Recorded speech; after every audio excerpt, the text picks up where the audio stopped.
The winter night settles over the railroad. Snow falls steadily across frozen tracks that stretch toward distant terminals. Somewhere along this line, a caboose rocks gently as wheels roll over steel rails. Inside, a conductor prepares for sleep. This is rest earned through miles of track walked and inspections completed in cold that numbs fingers even through thick gloves. It is sleep attempted in a space barely wider than the bunk itself, with walls that do little to hold back the winter pressing against them from all sides. The stove glows. A small pot of water sits on its surface, steam rising to add moisture to air otherwise dried by constant heat. Wool blankets wait folded at the end of a thin mattress. Outside, the landscape moves past in darkness, fields of snow, skeletal trees, the occasional distant light from a farmhouse window. Tonight, we follow the quiet routines of railroad sleep through winter, the spaces carved out for rest amid demanding work, the rituals developed over decades to find warmth in a few hours of true sleep while the train continues its journey through frozen country. We will move through cabooses where stoves required tending through the night, through crew dormitories in remote rail terminals where the sounds of active switching yards accompanied attempted rest, through the personal strategies developed by men who learned to fall asleep in motion, to wake instantly when needed, to function on fragments of rest gathered between shifts that followed no predictable pattern. This is not dramatic, it is practical, the simple question of how human beings managed to sleep in circumstances that made sleep difficult, aboard moving trains in cold that penetrated every space, according to schedules that disrupted natural rhythms of rest. Let the snow continue falling. Let the wheels maintain their steady rhythm. The conductor banks the stove, adjusts the blankets, and settles into a bunk that has held countless others before him. The first railroad crews had nowhere to sleep. In the 1840s and 1850s, conductors and brakemen worked shifts that could extend for days, catching what rest they could while sitting upright in whatever car offered momentary shelter. Winter made this dangerous. Men fell asleep in unheated spaces and woke with frostbite, or did not wake at all. The caboose changed this. Originally a simple boxcar modified to carry crew, it evolved into something more deliberate. By the 1860s, railroad companies began installing bunks, narrow sleeping platforms mounted along the interior walls. These were not comfortable. A wooden frame held a thin mattress stuffed with horsehair or straw, a single wool blanket, nothing more. The dimensions were dictated by the space available, 6.5 feet long, 24 inches wide, just enough room for a man to lie on his back or side, but not to turn easily. The mattress compressed over time, offering little cushioning against the wooden slats beneath. The pillow, if there was one, was equally thin. Above the main cabin the cupola rose, a small windowed observatory where crew could watch for signals and spot trouble along the train. In winter, heat from the stove below rose into this space, making it warmer than the lower bunks. Some conductors claimed the cupola bench as their sleeping spot, despite its even narrower dimensions. The warmth outweighed the discomfort. The stove sat in the center of the caboose, cast iron designed to burn wood or coal.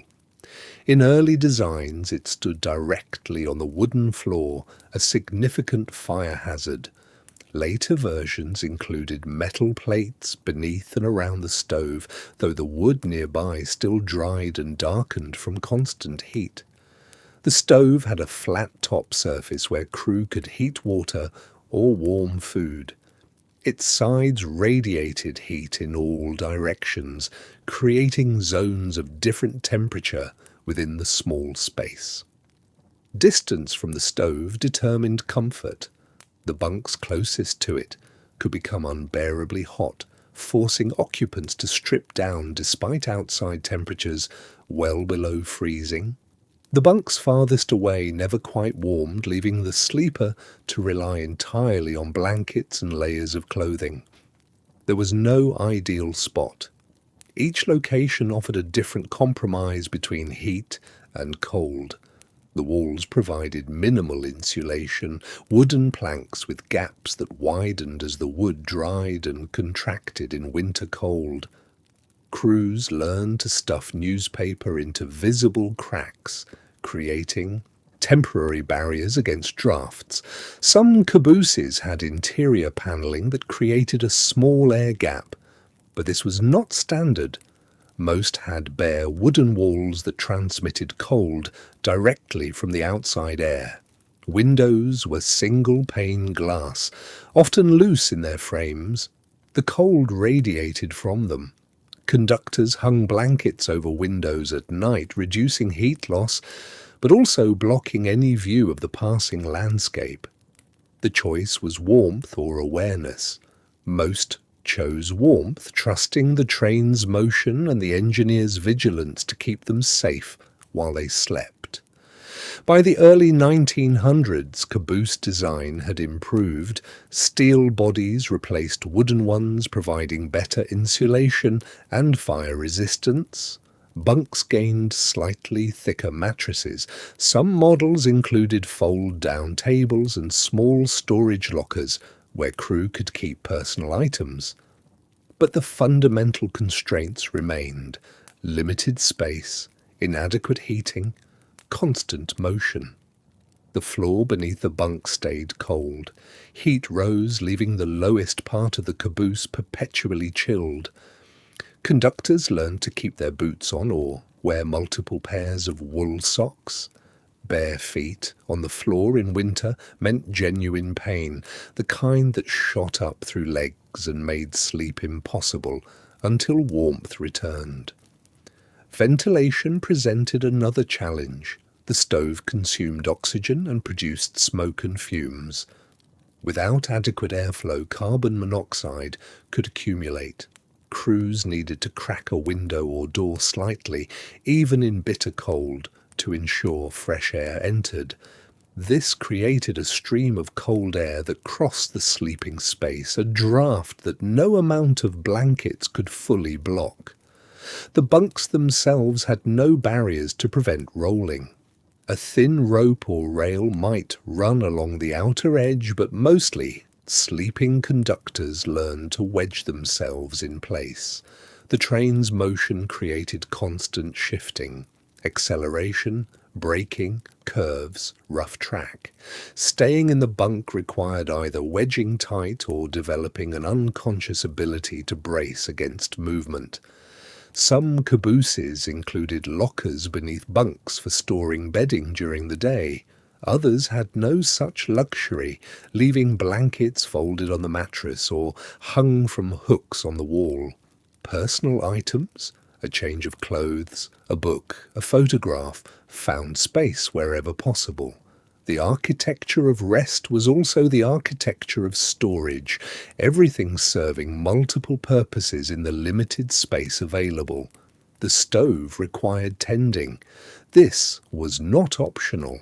Let the fire die completely, and the temperature inside the caboose would drop to match the outside air within an hour. In deep winter, this meant temperatures well below freezing.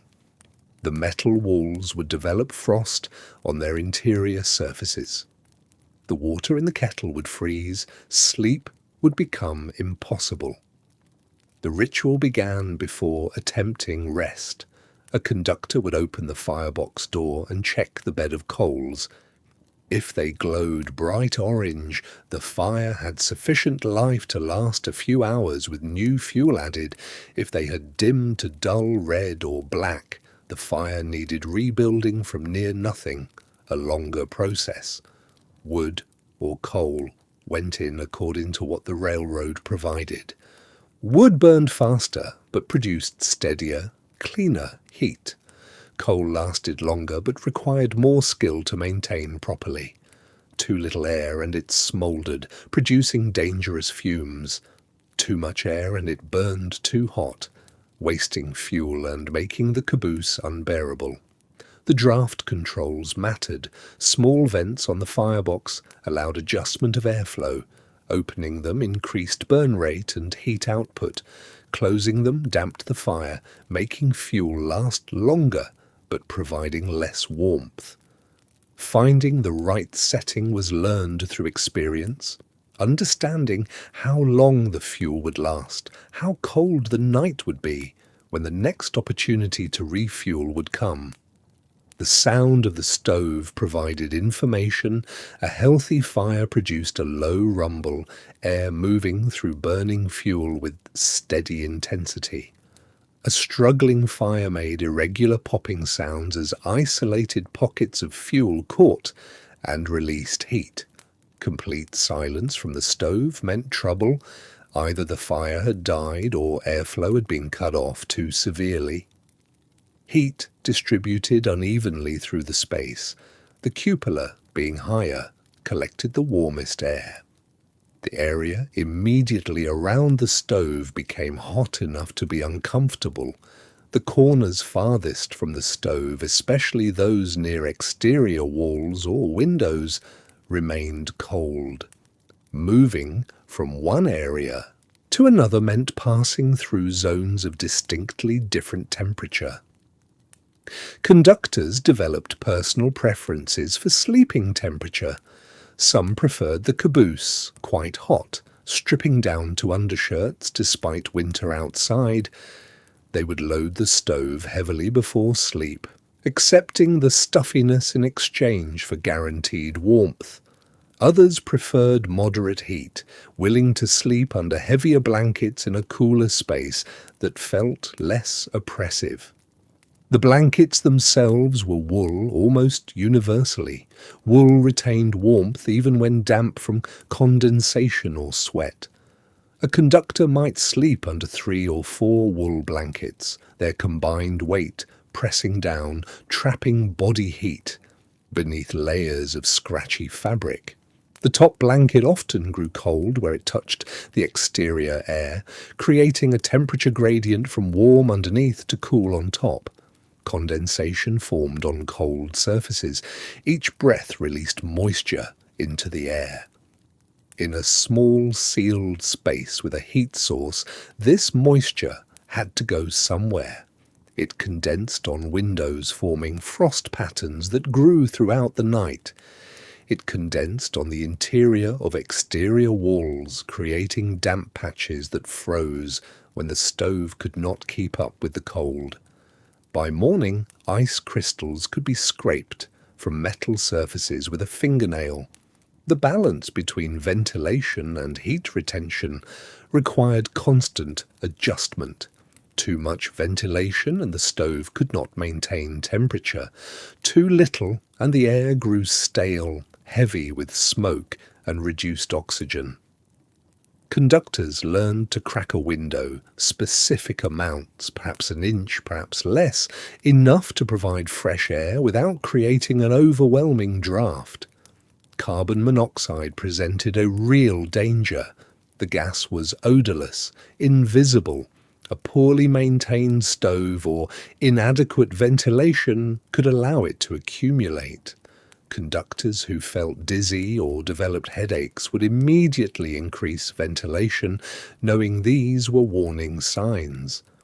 Some kept the window by their bunk slightly open, regardless of cold, accepting the draft as insurance against poisoning. The cold outside was not abstract. It pressed against every surface of the caboose. Metal conducted it efficiently, creating cold spots that could not be fully warmed. Wood provided better insulation but still transmitted cold through its thickness. The only warmth came from the stove, a single source fighting against the vast cold of winter night surrounding the small metal box rolling through it. Tending the fire during sleep meant partial waking. A conductor might set an internal alarm, rousing himself after 3 hours to check the stove. He would rise from warmth, feet finding cold floor, and shuffle to the firebox. Open the door, assess the coals, add fuel, adjust the draft, wait long enough to ensure the new fuel caught, then return to the bunk, pulling blankets back over body, already losing the warmth it had accumulated. Some crews worked in pairs, alternating stove duty. One man would take the first half of the night waking to tend the fire. The second would take the latter half. This allowed each man longer, uninterrupted sleep, though it required trust and reliability. A partner who failed to wake meant everyone waking cold, starting the day already depleted. The smell of the fire varied with fuel type. Wood smoke carried notes of whatever tree it came from. Pine's sharp resin, oak's mellow earthiness. Coal produced a heavier, more acrid smell that settled into fabric and hair. Mixed with the smell of wool blankets, unwashed bodies, coffee kept warm on the stovetop, and the metal smell of the caboose itself, it created an atmosphere unique to railroad sleeping quarters in winter. The temperature of the metal stove provided tactile information. Too hot to touch meant the fire burned strong. Warm enough to be comfortable against a hand meant the fire was adequate. Barely warm or cold meant immediate attention required. Conductors learned to check this automatically, hand reaching out to gauge the stove's heat without fully waking, a practiced motion requiring no conscious thought. The railroad never established a predictable rhythm for sleep. Unlike factory workers with fixed shifts or farmers following the sun, train conductors existed in a state of permanent temporal uncertainty. Their schedules defied the body's natural patterns. A freight train might depart at 2 in the morning on Tuesday, 10 at night on Thursday, 6 in the evening on Saturday.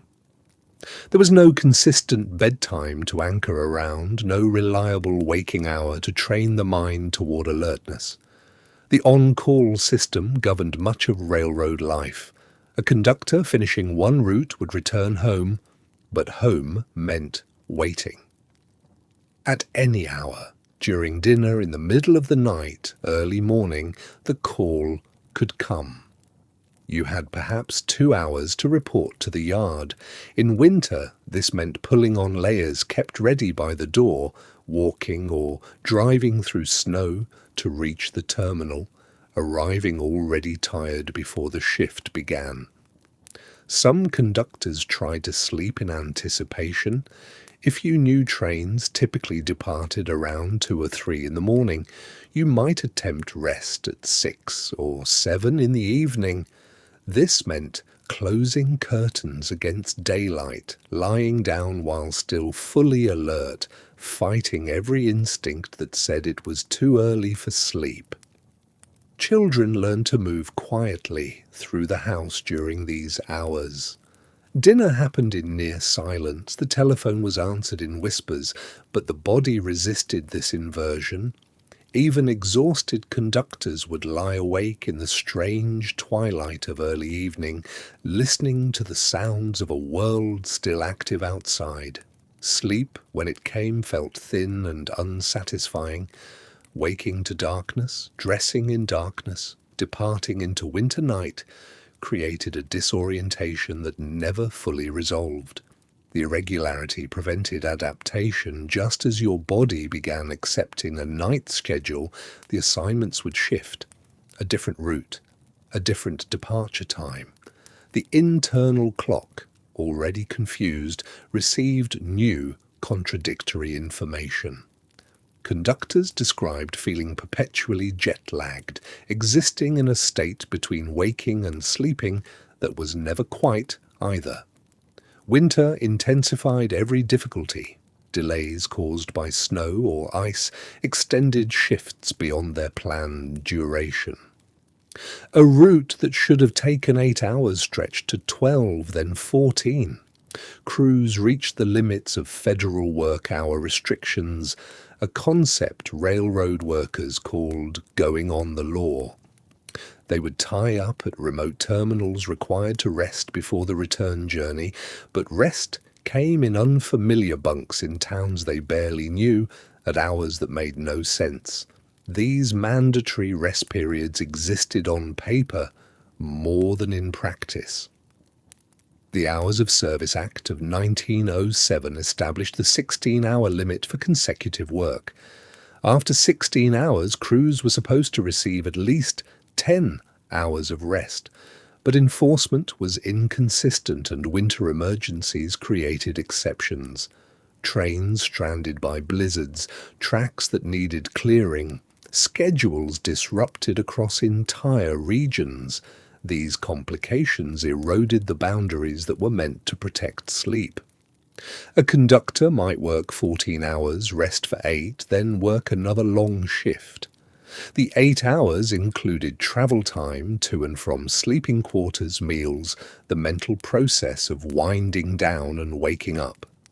Actual sleep occupied perhaps 5 or 6 hours, fragmented by unfamiliar sounds and the knowledge that you would soon be working again. The waiting periods between calls created their own exhaustion. You couldn't plan anything substantial. You couldn't commit to sleep because the telephone might ring. Conductors described living in a state of perpetual readiness, never fully relaxed, always listening for the call. Some slept in their clothes, others kept a packed bag by the door. The boundary between on-duty and off-duty blurred into a grey zone of constant availability. In winter, this meant maintaining readiness through holidays. Christmas morning could bring a call to report. New Year's Eve might be spent in a caboose somewhere in the plains. The railroad operated continuously, indifferent to calendar and custom. Families adapted or fractured. Children learned not to expect their fathers at specific times. Wives became skilled at managing households that revolved around absence and unpredictable presence. Some conductors tried to impose order through personal systems. Sleep logs tracked hours of rest, not for regulation compliance, but as a tool of self-knowledge. If you documented when and how long you slept, patterns might emerge. You might notice that you functioned better with 4 hours of deep sleep than 6 hours of restless dozing. You might discover that a 20-minute nap before departure provided more benefit than an extra hour of tossing in bed. Veterans developed strategies they passed along. One approach was to abandon any attempt at regular sleep, instead taking rest whenever opportunity appeared. Nap during station stops, sleep in the caboose between inspections. Accept that your sleep would always be fragmented and optimize for quick, efficient rest rather than pursuing the impossible goal of 8 continuous hours. Another method involved splitting sleep into 2 periods, what historians now recognize as biphasic sleep patterns, common in pre-industrial societies. Sleep for 3 or 4 hours in the early evening, wake for several hours of quiet activity, then sleep again for another 3 or 4 hours. This pattern sometimes aligned better with irregular railroad schedules than attempting one long rest period. The concept of rest became distinct from sleep in railroad vocabulary. Rest meant time off duty, but it didn't guarantee actual restoration. You could be resting according to the rule book while lying awake in a boarding house listening to other crews coming and going, watching grey winter light through thin curtains. knowing you would soon return to work, whether or not you had truly slept. Winter amplified the cognitive dissonance. You might tie up in early afternoon, the low sun already angling toward evening. Do you try to sleep immediately, or wait until normal evening hours? Either choice felt wrong.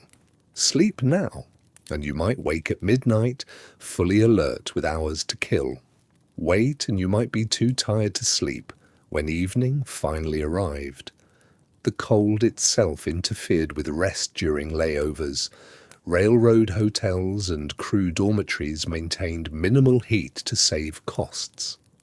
You would arrive at your assigned room, perhaps shared with another conductor on a different schedule, and find it barely warmer than outside. Before attempting sleep, you had to build or revive the fire, wait for the space to become tolerable, all while exhaustion urged you to simply lie down immediately. Some terminals had better facilities than others. Alliance, Nebraska, Havre, Montana. These junction towns built their economies around servicing railroad crews. The quality of available rest became part of railroad culture. Conductors compared notes. This hotel had decent bunks and reliable heat. That one was cheaper but drafty. This boarding house operator understood railroad sleep and maintained quiet hours. That place rented to anyone and noise was constant. The unpredictability followed conductors home. After days away, you would finally return, but return meant arriving at odd hours. 3 in the morning, 10 at night. Early afternoon on a weekday when the house was empty.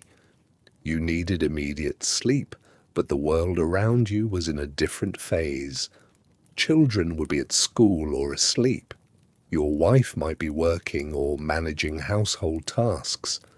You were an asynchronous presence in your own home, trying to rest while life continued around you.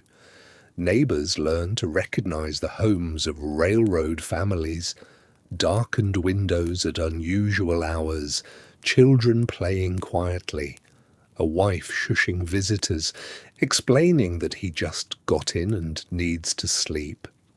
The community adapted around these rhythms, or families moved to neighborhoods where railroad schedules were common enough to be understood. The irregularity accumulated as chronic sleep debt.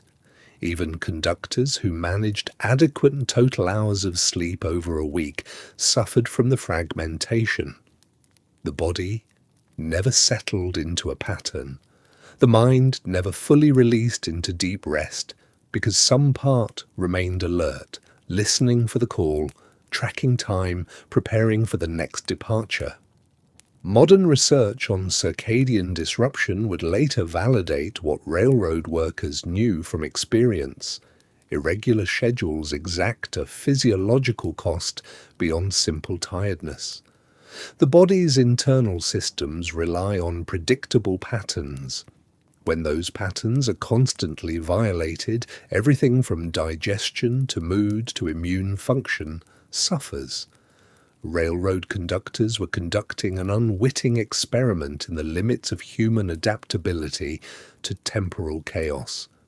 In winter, this chaos intensified. Shorter daylight hours meant more work happened in darkness.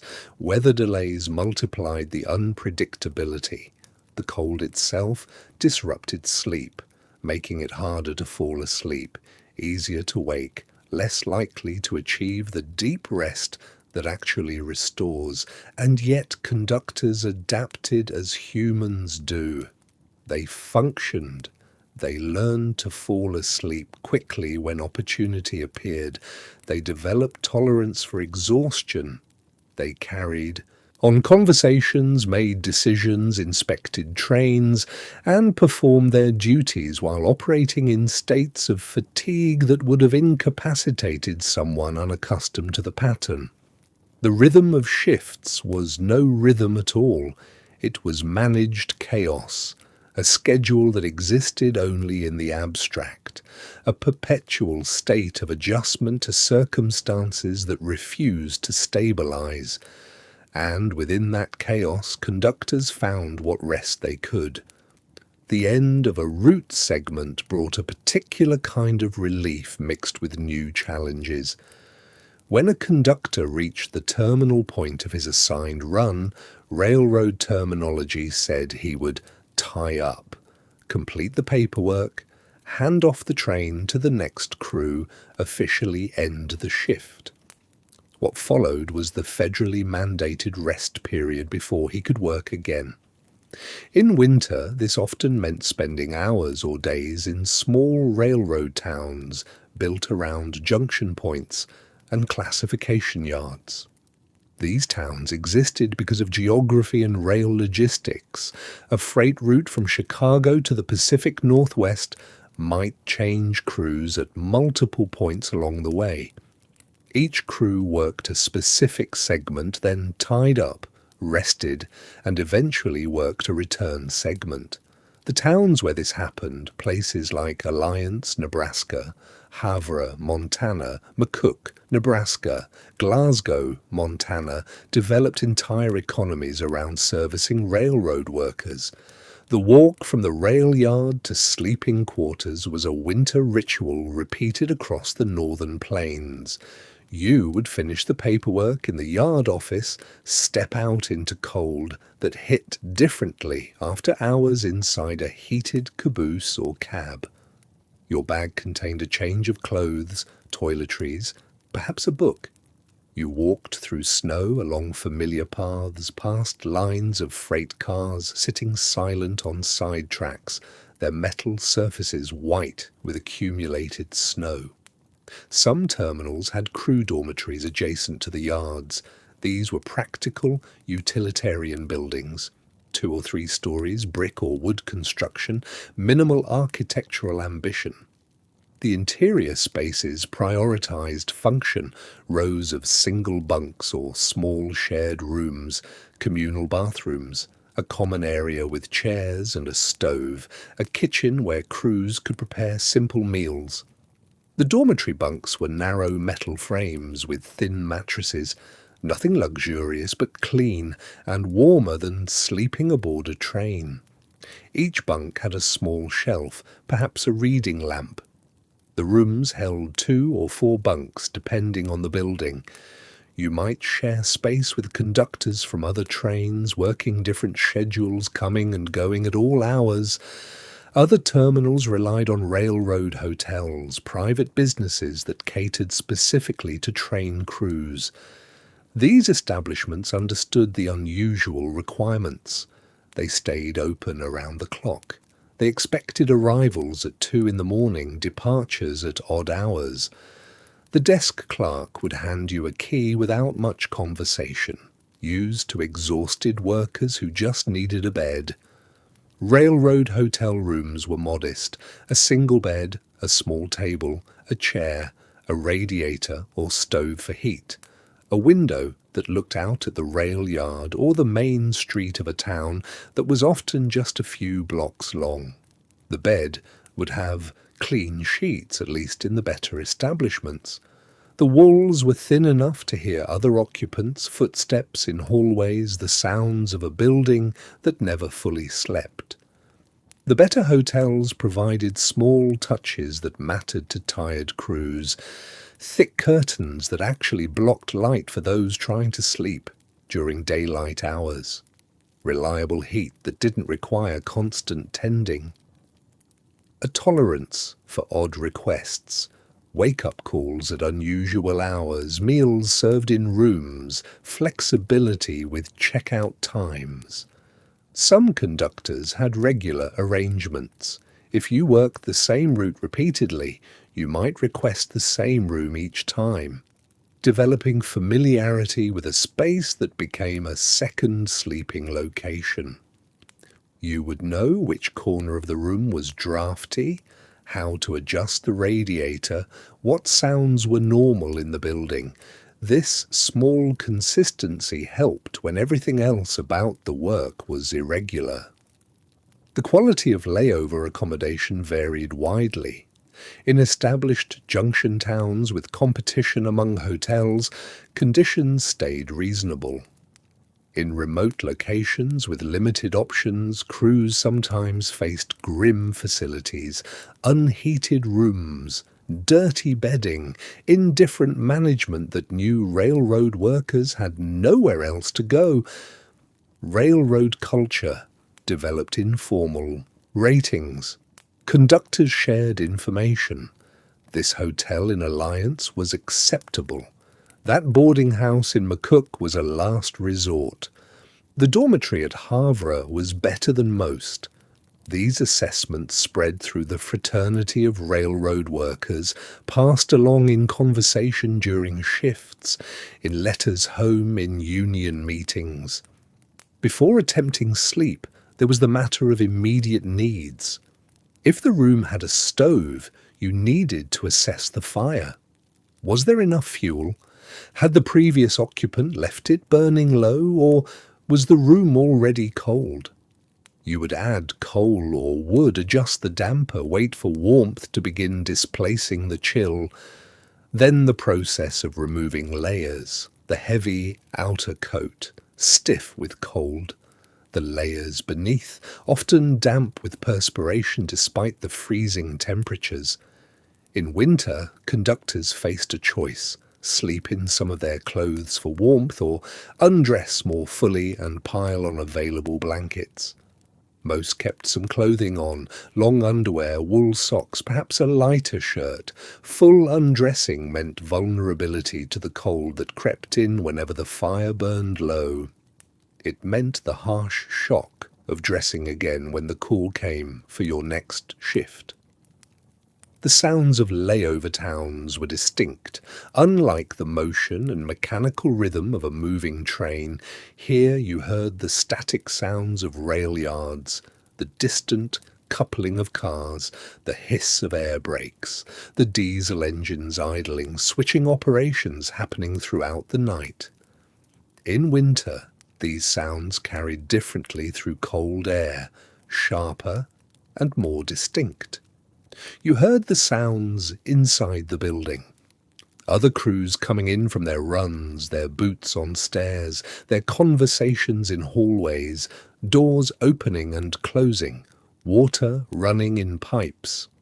The building's heating system, radiators clanking, steam moving through old pipes, the periodic clatter of a boiler firing, and you heard the town itself, what little there was. Wind around buildings, occasionally a vehicle passing on the main street. In very small terminals, not much more than that. These were quiet places, existing primarily to serve the railroad, their activity tied to train schedules rather than normal daily rhythms. Sleep in these spaces required adaptation.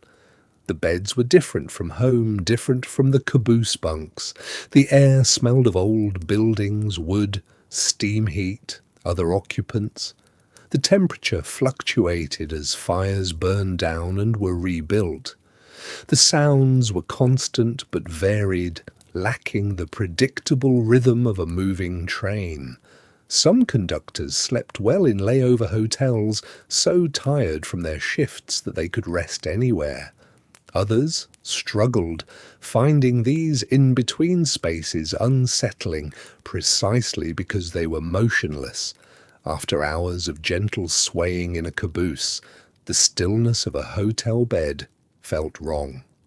The lack of wheel sound left a silence that some found harder to sleep through than noise. The duration of layover rest depended on schedules and weather. In ideal conditions, you might tie up in the evening, sleep through the night, and depart again the following afternoon, a roughly 16 to 18-hour rest period that allowed for real recovery. But winter weather complicated everything. A blizzard might shut down operations completely. Suddenly, your planned 12-hour layover extended to 2 days or more. You were stuck in a small railroad town with little to do, trying to rest, but uncertain when you would work again. The hotel or dormitory became a waiting room where you occupied yourself with reading, conversation with other stranded crews, walks through snow to the few businesses that existed, and attempts at sleep that were complicated by boredom and uncertainty. Other times, delays meant your rest period was cut short. A train that was supposed to arrive hours earlier finally made it through, and suddenly you were needed sooner than planned. The call came after only 8 or 9 hours at the hotel. You hadn't slept well yet, but you had to rise, dress, pack, and report. Meals during layovers followed their own patterns. Railroad hotels often had small restaurants or agreements with nearby cafes. The food was plain: steak, potatoes, eggs, coffee, pie. Substantial meals that recognized the physical nature of railroad work. In winter, hot food after coming in from the cold carried particular satisfaction. Some conductors used layover time to manage personal needs. Laundry services existed in larger terminals. You could get a shave and haircut. You could send a telegram home letting family know you had arrived safely and when you expected to return. In later decades, there were telephones you could use to call home, though the calls were expensive and kept brief. The social life of layover towns created informal communities. Regular crews on regular routes would see the same conductors, engineers, and brakemen repeatedly. Friendships developed across different railroad companies. You might share a meal with someone who worked for a competing line but kept the same basic schedule you did. Card games happened in dormitory common rooms or hotel lobbies. Nothing serious, just a way to pass time. Conversations ranged across topics: railroad gossip, union business, complaints about management, family news, weather speculation. These gatherings created continuity in an occupation defined by movement and separation. But eventually, the purpose of layover was rest. After the meal, after whatever small tasks or socializing, you returned to your room. You set your alarm or arranged a wake-up call, you removed your outer layers, checked the fire one last time, pulled the rough blankets up, and attempted sleep.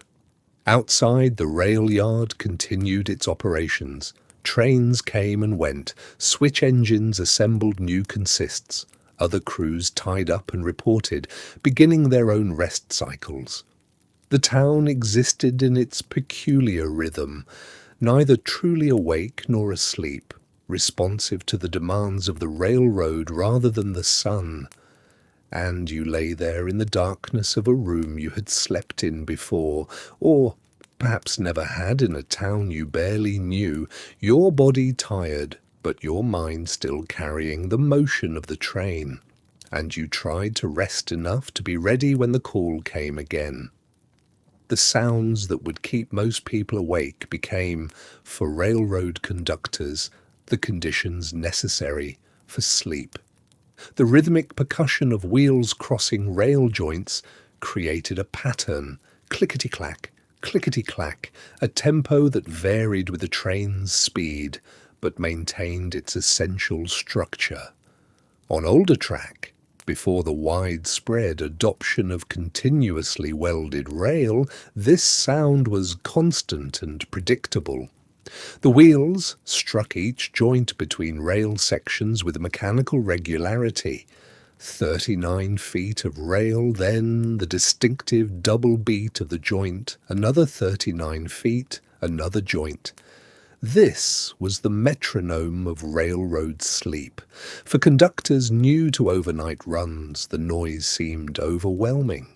The metallic percussion, the squealing of wheel flanges on curves, the periodic blast of the locomotive whistle, the groan of the car's frame flexing, all of this competed with exhaustion. Early in a career, sleep came despite the noise, wrestled into brief existence through sheer fatigue.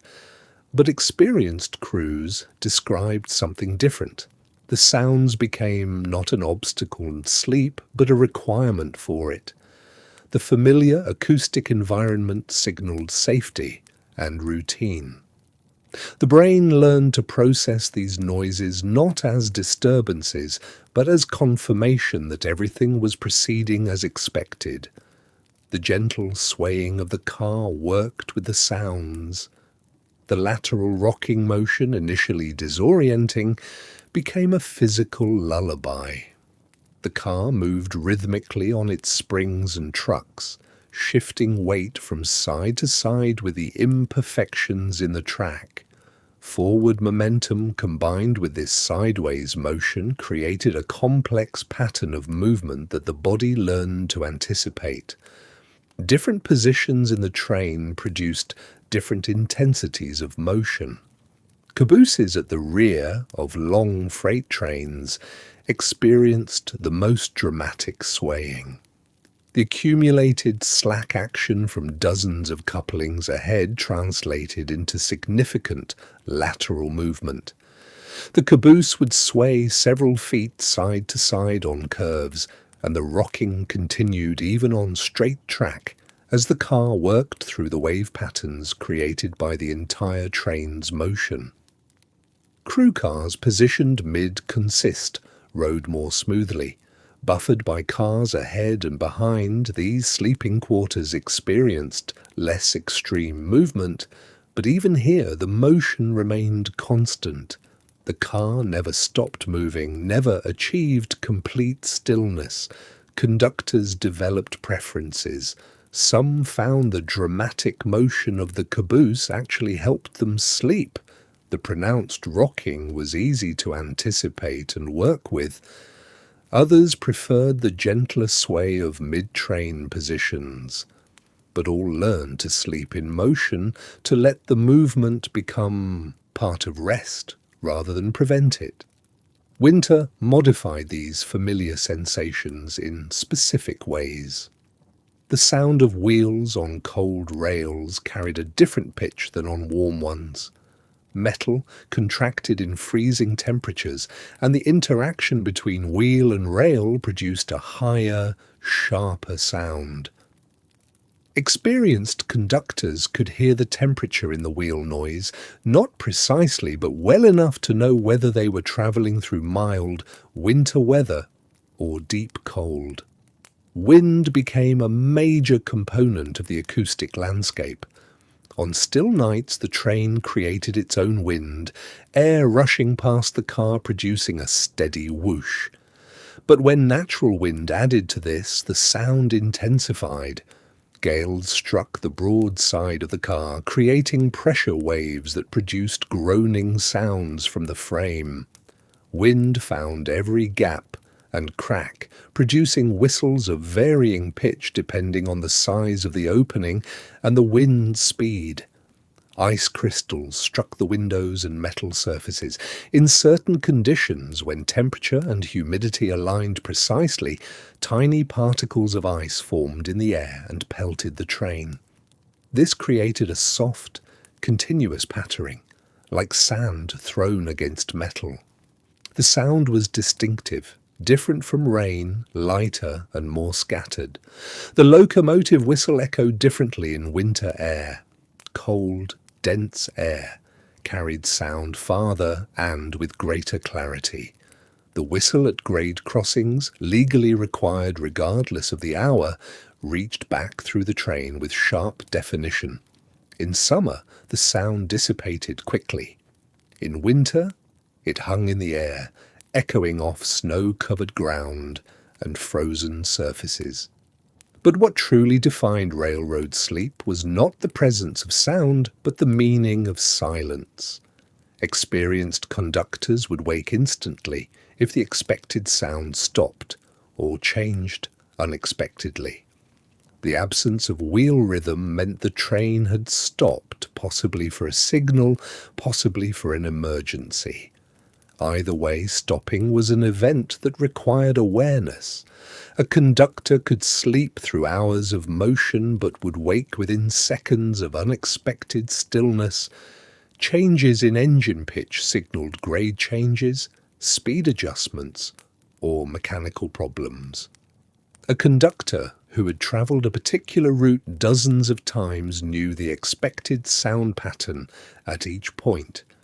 The engine would labour on the grade approaching Miller's Pass. The brakes would engage with their characteristic hiss at the approach to Riverside Junction. The whistle would sound twice, then 3 times at the county road crossing. When these expected patterns didn't occur or occurred at the wrong time, the conductor's brain registered the discrepancy, even during sleep. Consciousness would return not gradually, but immediately, the mind snapping into alert focus to assess the situation. This sensitivity extended beyond obvious emergencies. Unusual brake squeal might indicate a dragging shoe or binding mechanism. A change in the car's rocking pattern could mean shifted cargo or a developing truck problem. The absence of an expected whistle signal suggested a different route or an unexpected order. The conductor sleeping in the caboose or crew quarters was never truly disconnected from the train's operation. Part of the mind remained on duty, monitoring the sensory input even during rest. This divided awareness was not quite sleep and not quite waking, a state specific to railroad work and a few other professions where rest and responsibility necessarily overlapped. Some conductors reported that they could identify their location on familiar routes while half asleep, recognizing the sequence of curves, grade changes, and whistle signals without fully waking. The body felt the motion pattern of a particular stretch of track. The mind registered the expected whistle signals. Together, these created a kind of unconscious navigation, a physical knowledge of place even in darkness and sleep. This acquired ability came at a cost. Many conductors found they could not sleep properly in completely still, silent environments. After years of railroad work, a stationary bed in a quiet house felt wrong. The absence of motion and mechanical sound was itself disturbing. Some veterans kept windows open year-round to maintain some level of ambient noise. Others reported sleeping better in chairs than beds, as if the body had forgotten how to rest while horizontal and motionless. The paradox was complete. What should prevent sleep became its prerequisite, and what should enable rest, stillness, and quiet became an obstacle. Cold transformed sound on the railroad in ways both subtle and dramatic. The fundamental interaction between wheel and rail changed as temperature dropped. Steel contracted, becoming denser and harder. The wheel rolling over this altered surface produced a different acoustic signature. The familiar rumble of summer operation gained a higher, sharper edge in winter. The sound was crisper, more defined, with less of the lower frequency rumble that characterized warm weather travel. This change was not merely theoretical. Conductors sleeping through the night could hear the temperature falling. As midnight passed into the coldest hours before dawn, the pitch of the wheel noise would gradually rise. The shift was subtle enough that most passengers wouldn't notice, but to ears trained by thousands of hours of railroad sleep, the ascending tone was as clear as a thermometer reading. Metal surfaces throughout the car responded to cold.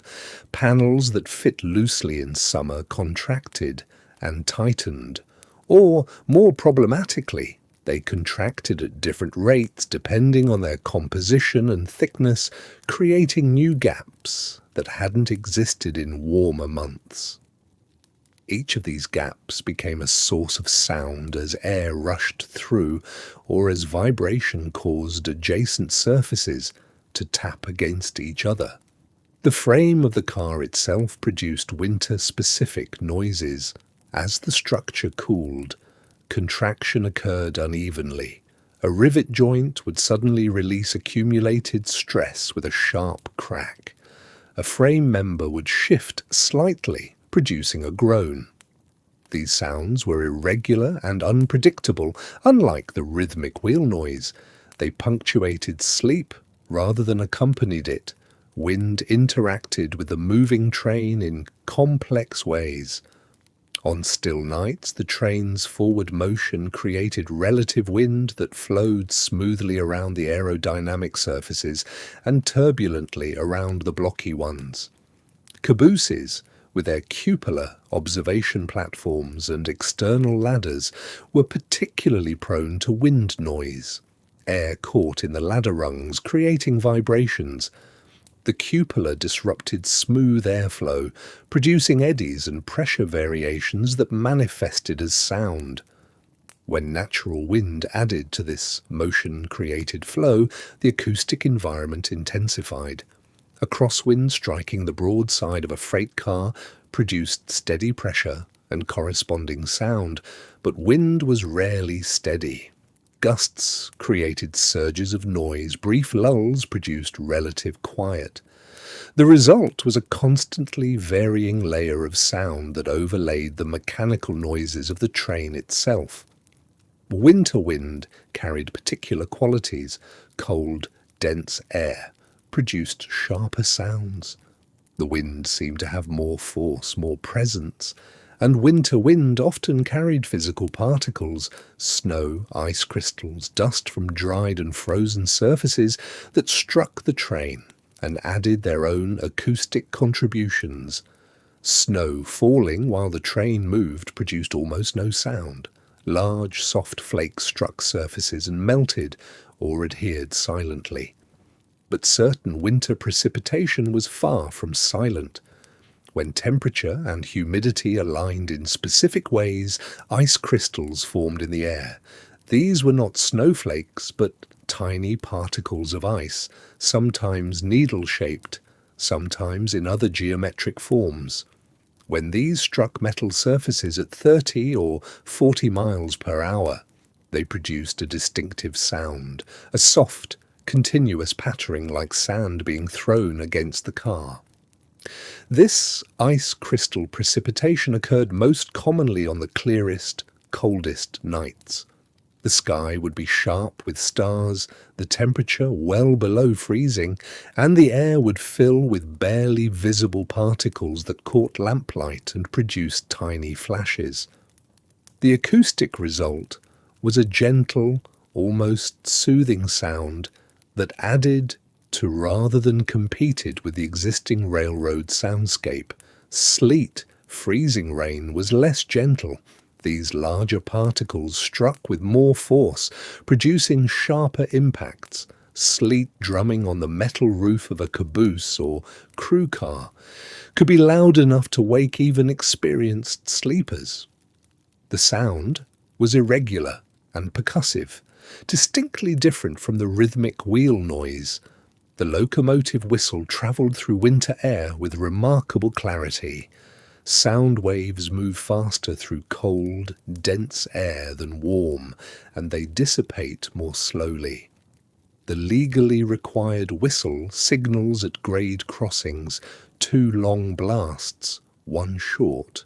1 long reach back through the train with sharp definition. In summer, these signals would fade and blur with distance. In winter, they remained distinct even dozens of cars back.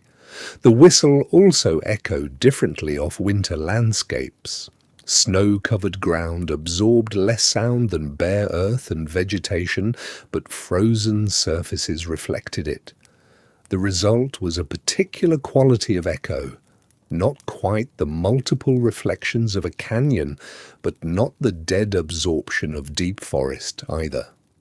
The whistle would sound and a ghost of it would return a second later, bouncing off some distant frozen surface. Conductors learned to read meaning in these echoes. The presence or absence of echo suggested the terrain the train was moving through. Open plains produced little echo. Valleys and cuts produced more.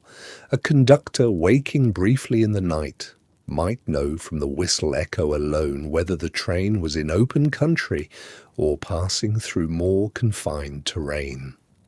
Ice itself became an acoustic element in various forms. When temperature hovered near freezing during the day and dropped at night, meltwater that had accumulated in gaps and joints would freeze.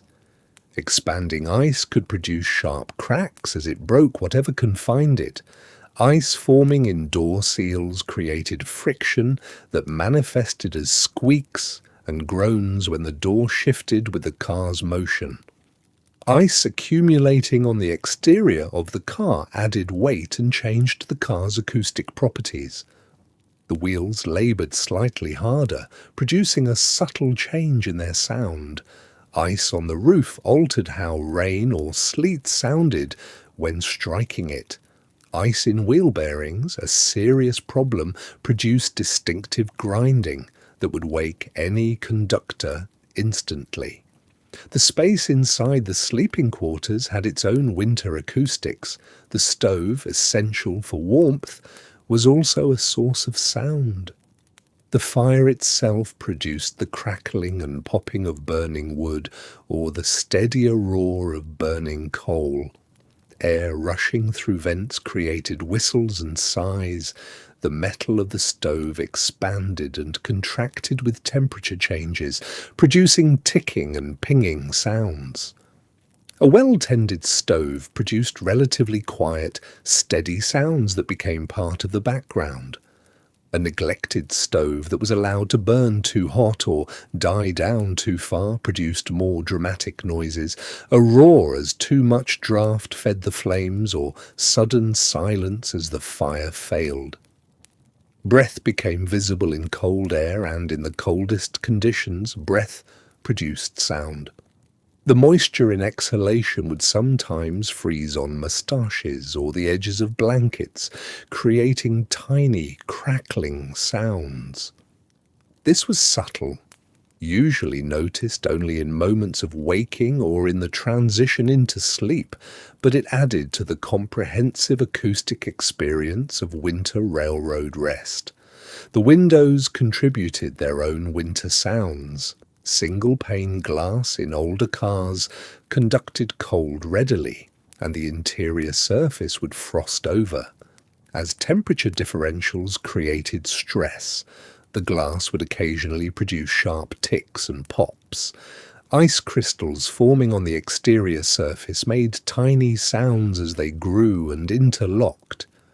Conductors lying in bunks near windows would hear this quiet, brittle symphony throughout the night. What unified all these varied sounds was their presence in darkness. Railroad sleep happened mostly at night, and night transformed the relationship between sound and space. Unable to see the sources of sounds, the mind created mental maps based purely on acoustic information. The whistle was ahead and above. The wheel noise came from below. The wind surrounded. The stove was nearby, its warmth coordinating with its sound to confirm its location.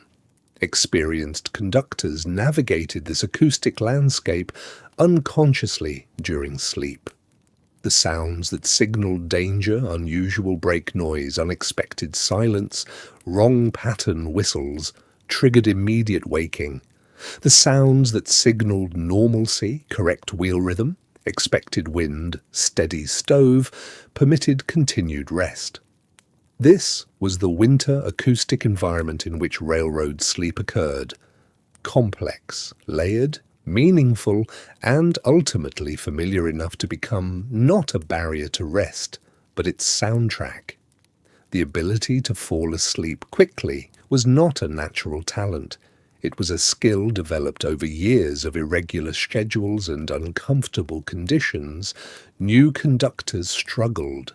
They would lie in narrow bunks, feeling every motion of the train, listening to unfamiliar sounds, minds occupied with the day's work or tomorrow's early call.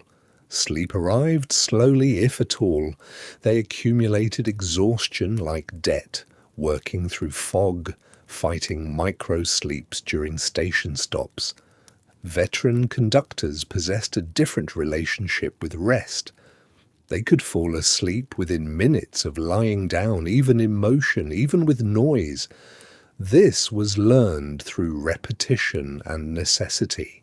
The body adapted when it had no other choice. Physical exhaustion helped. The work was demanding. Long hours walking the length of freight trains in all weather, climbing between cars, throwing switches, carrying lanterns and tools, managing paperwork in cramped spaces. By the end of a run, the body was ready for rest, regardless of conditions. But exhaustion alone was not enough. Mental techniques mattered just as much. Some conductors developed routines that signaled to their minds that sleep was permitted now. The ritual of removing boots in a specific order, checking the stove one final time, positioning the blanket a particular way. These small actions created a boundary between the working mind and the resting mind.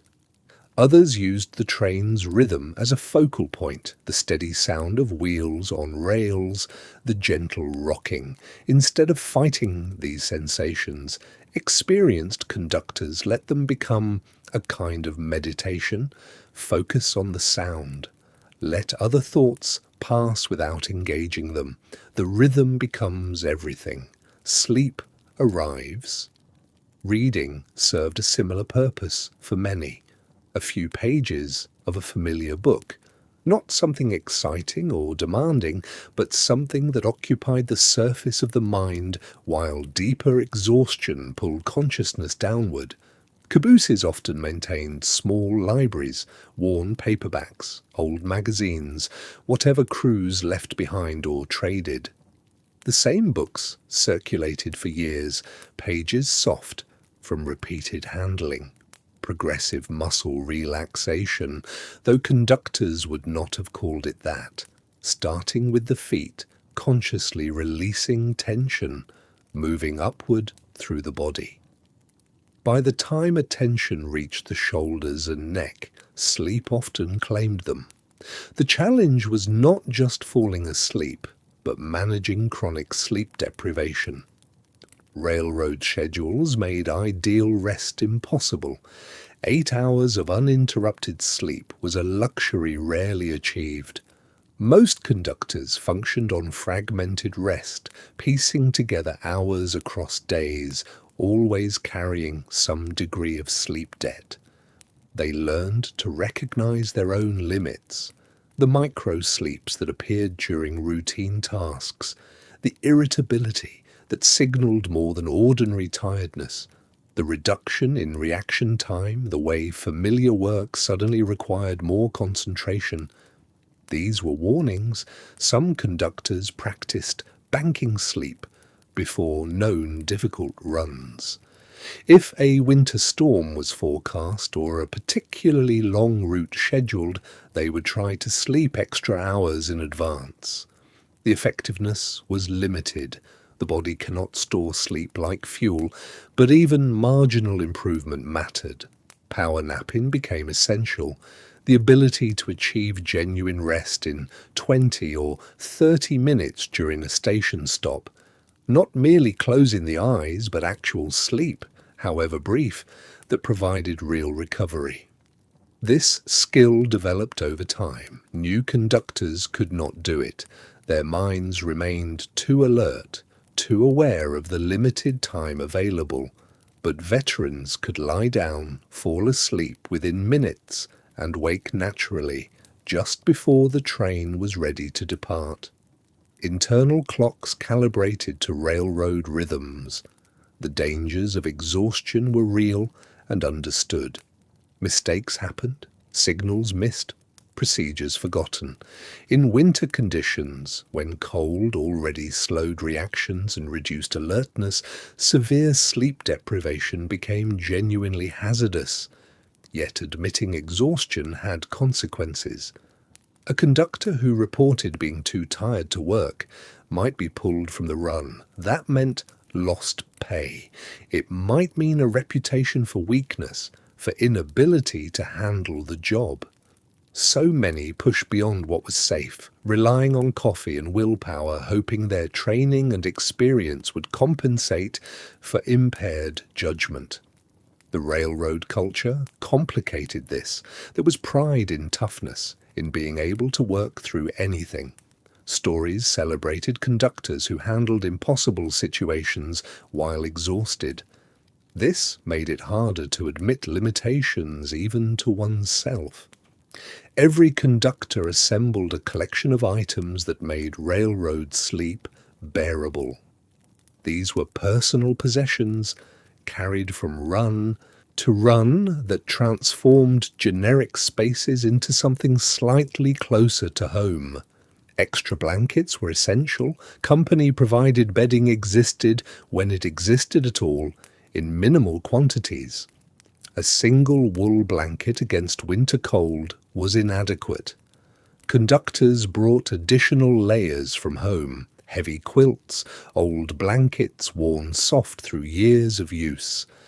These stayed in crew quarters or were carried in personal bags, depending on the railroad and the route. Weight mattered in winter.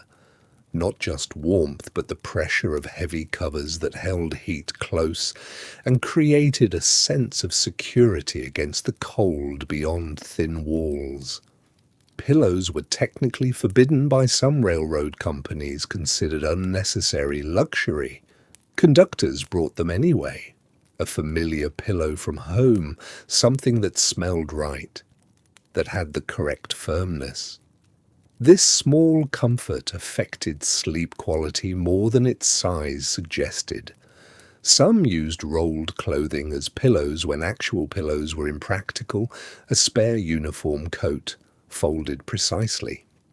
This served double purpose. Pillow at night, clean clothing during the day. Warm sleeping garments created another layer of portable comfort. Long underwear in heavy wool, thick socks that stayed on through the night, sleeping caps that kept heat from escaping through the head. These items were personal, specific, often worn until they required patching. The right socks mattered more than seemed logical. Cold feet prevented sleep or woke a person in the night. Conductors developed strong preferences, particular weights of wool, specific weaves. They would wear through several pairs in a winter, replacing them as needed, always seeking the exact type that worked. Small personal items took on outsized importance in the utilitarian environment of crew quarters. A pocket watch hung on a nail beside the bunk, family photographs in protective cases, a specific brand of matches kept in a tin. These objects created tiny anchors of individual identity in standardized spaces. Coffee preparation equipment appeared in virtually every caboose and crew dormitory, metal percolators, tins of grounds, sugar, and condensed milk. The irony was obvious, consuming stimulants to stay alert during work while also needing to fall asleep quickly during rest periods. But coffee was not optional. It was fuel and ritual both. Some conductors kept tea instead or in addition. The preparation was part of the pre-sleep routine. Heat water, steep the leaves, hold the warm cup. The beverage itself mattered less than the familiar sequence of actions. Winter required additional items. In cabooses without reliable heating, some conductors used heated rocks or bricks, wrapped in cloth and placed at the foot of the bunk. The warmth lasted several hours, enough to enable sleep while the stove was rebuilt or before it reached full heat. Later, when electricity became available in crew quarters, electric blankets appeared. These were personal property brought from home, carefully maintained. The ability to control temperature precisely, to create warmth without tending a fire, represented genuine luxury. Toiletries stayed in small bags or lockers, minimal but specific, a particular soap, a certain type of razor. These ordinary items became important through their familiarity. Everything else in the railroad environment was utilitarian and impersonal. Personal care items were entirely one's own. Reading material was carried or exchanged. Paperback books folded to fit in pockets. Magazines already weeks or months old. Newspapers from distant cities accumulated during layovers. The content mattered less than having something to read in the minutes before sleep, something to occupy the surface mind while exhaustion worked below. Some conductors carried writing materials, letters written to family during layovers, journals recording the odd details of railroad life. This was less common than reading, but for those who did it, the practice created mental space separate from work. Small repair kits for maintaining the sleep kit itself, needle and thread for mending blankets, spare buttons for sleeping garments. These allowed conductors to maintain their comfort items indefinitely, patching and repairing rather than replacing. The personal sleep kit represented investment and care. These items were not expensive, but they were chosen deliberately, maintained carefully, and carried faithfully. They transformed identical bunks in identical spaces into something individual. They enabled rest in environments designed primarily for function, not comfort. In crew quarters at layover terminals, small lockers held these possessions between runs. The locker itself became important, a space that was specifically yours, where personal items waited, where the smell of home lingered in folded blankets. The kit evolved with experience. New conductors brought too much or too little, learning through cold nights and poor sleep what actually mattered. Veterans had refined their collections to essentials, each item justified by genuine necessity or comfort. This knowledge was sometimes shared, sometimes discovered independently. An older conductor might mention to a newcomer that 2 thin blankets trap heat better than 1 thick one, that wool socks should be loose, not tight, that a sleeping cap prevents surprising amounts of heat loss. Small pieces of information that accumulated into practical wisdom. The personal sleep kit was humble, a few blankets, warm clothing, minor comfort items. But in the context of railroad work, irregular schedules, inadequate facilities, harsh winter conditions, these possessions became deeply important. They represented the difference between merely enduring and actually resting, between exhausting work and sustainable work, between sleeping and truly sleeping in the small hours of winter nights while the train moved through darkness toward morning. The cold came from everywhere at once, even with the stove burning steady in the corner, even with the caboose interior warmed to something approaching comfort. Winter pressed against every surface. The metal walls conducted cold directly through. The windows, single-pane glass in wooden frames, radiated chill into the small space. The floor, despite being several feet above the roadbed, drew heat downward. A conductor sitting near the stove might feel warmth on his front, while his back stayed cold. The air itself divided into zones, warm near the ceiling, where it gathered uselessly, frigid along the walls, temperate only in a narrow band through the middle of the space. Sleep required preparation. This wasn't the simple act of lying down. This was constructing insulation layer by layer, building a barrier between body heat and the winter night, pressing against thin walls just inches away. The process began before full darkness, while energy remained for the work of preparing rest. The foundation was long underwear, not the light kind meant for mild weather, but heavy wool union suits that covered from neck to ankles, wrist to wrist. These went on first against the skin.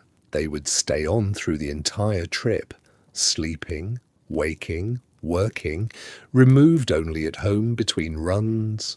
The wool held warmth even when damp with sweat, and it would be damp. The temperature swings between exertion and rest, between proximity to the stove and distance from it meant constant adjustment of the body's attempts at regulation. Over the union suit, regular work clothes, wool trousers, a heavy shirt, sometimes two. These stayed on for sleeping. Removing them meant exposing skin to cold air, losing accumulated warmth, and facing the unpleasant work of dressing again in frigid conditions when duty called. Conductors learned to sleep fully clothed except for boots and outer coats. The feet required special attention. Wool socks, thick ones, sometimes 2 pairs. The inner pair stayed on constantly. The outer pair could be changed if moisture became a problem. Some men kept an extra pair warming near the stove during waking hours, ready to swap with damp ones before sleep. Cold feet prevented rest more reliably than noise or motion. A conductor might doze through station stops and grade crossings but lie awake for hours with cold toes. Then came the bunk itself, and the layers constructed there. The mattress, if it could be called that, was usually a thin pad over wooden slats or a solid platform. It provided no insulation from below. Veterans learned to address this first. A wool blanket folded lengthwise and placed under the body created crucial separation from the cold surface. Some men used their spare coat for this purpose, spreading it flat as an underlayer. The goal was thickness below, not softness. Comfort mattered less than thermal protection. Over the body, more blankets, at least 2, usually 3 in deep winter. These were personal property, brought from home and carefully maintained. Railroad-issued blankets existed, but were typically thin and inadequate. Experienced conductors accumulated good blankets over years, wool heavy, large enough to tuck completely around the body. The layering mattered. Multiple thin blankets trapped air between them, creating more insulation than a single thick covering. The arrangement required precision.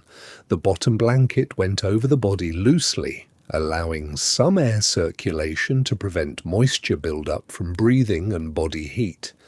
The second blanket lay over that, tucked firmly along the sides to prevent drafts from infiltrating.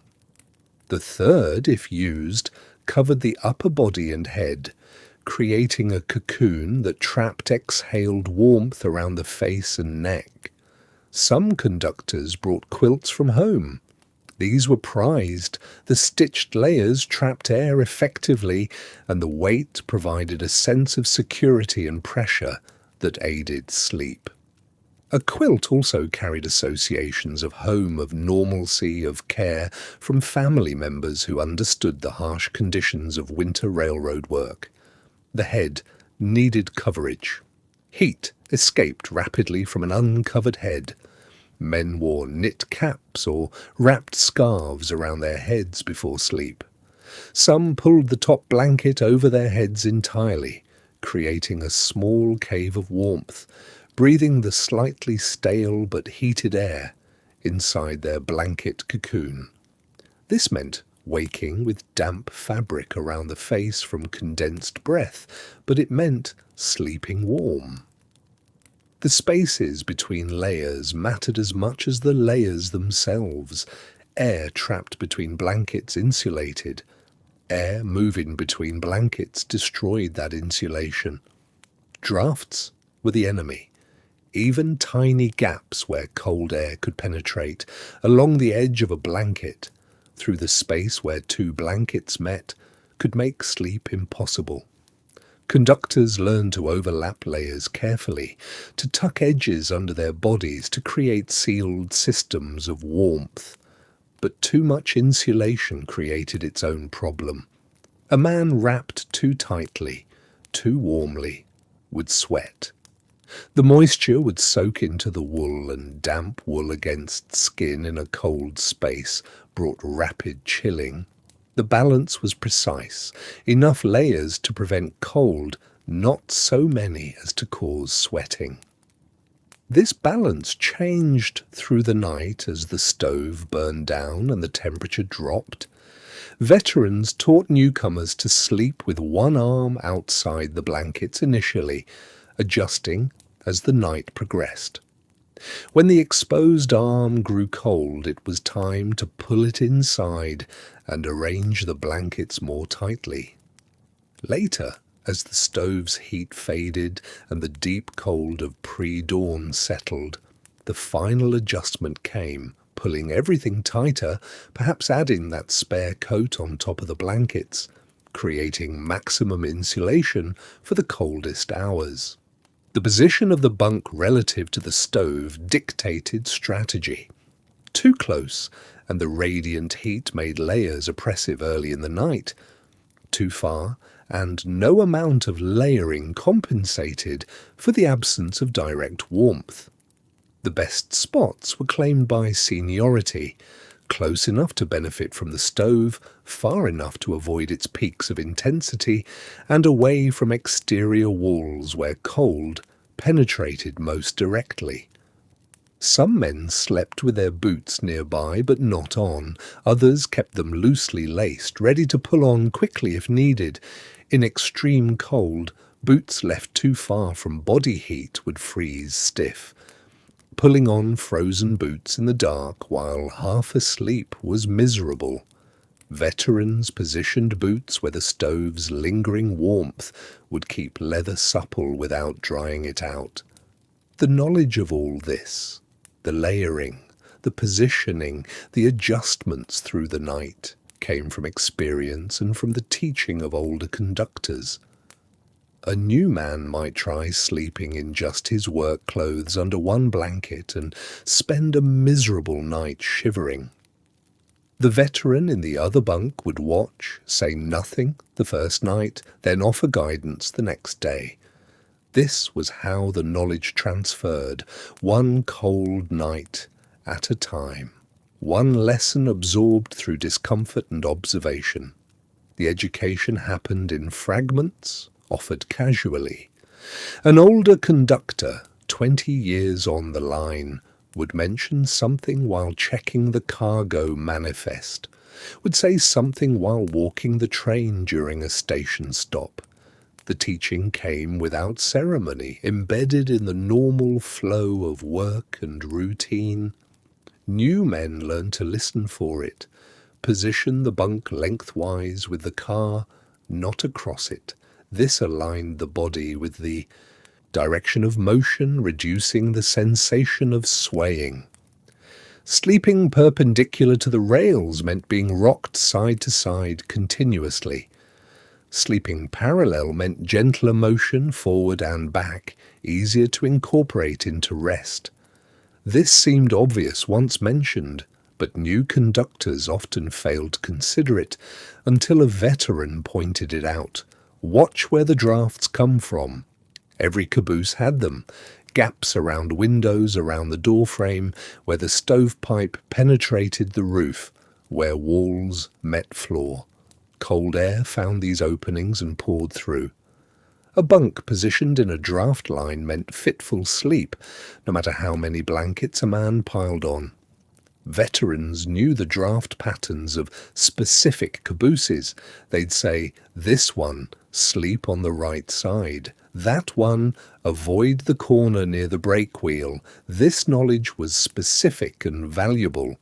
Block what you can.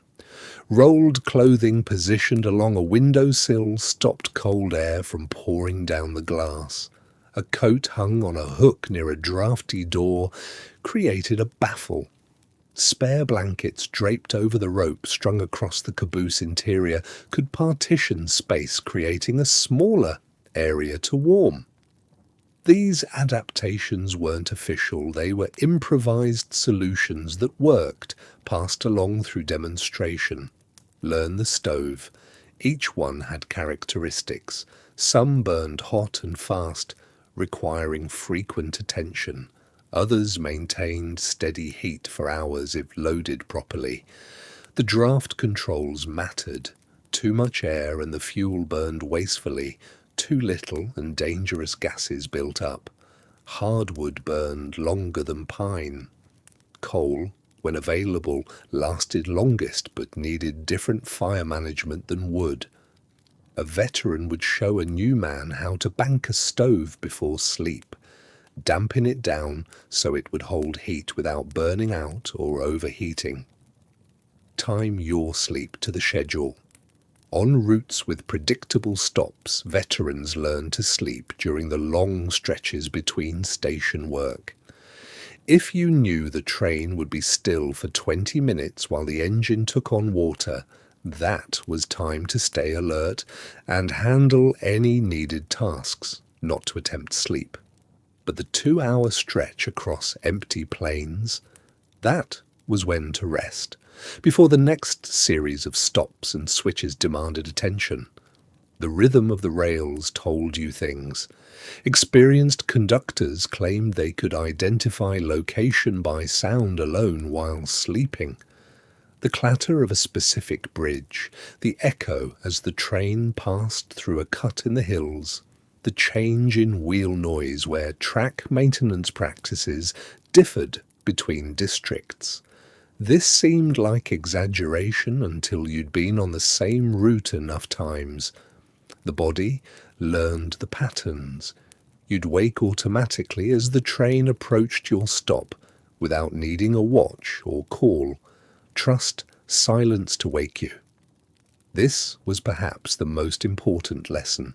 Veteran conductors slept through constant noise, the rattle and bang of motion, the sounds of the train working, but silence meant trouble. A stopped train, unexpectedly still, would wake an experienced man almost instantly. The absence of motion signaled potential problems requiring investigation.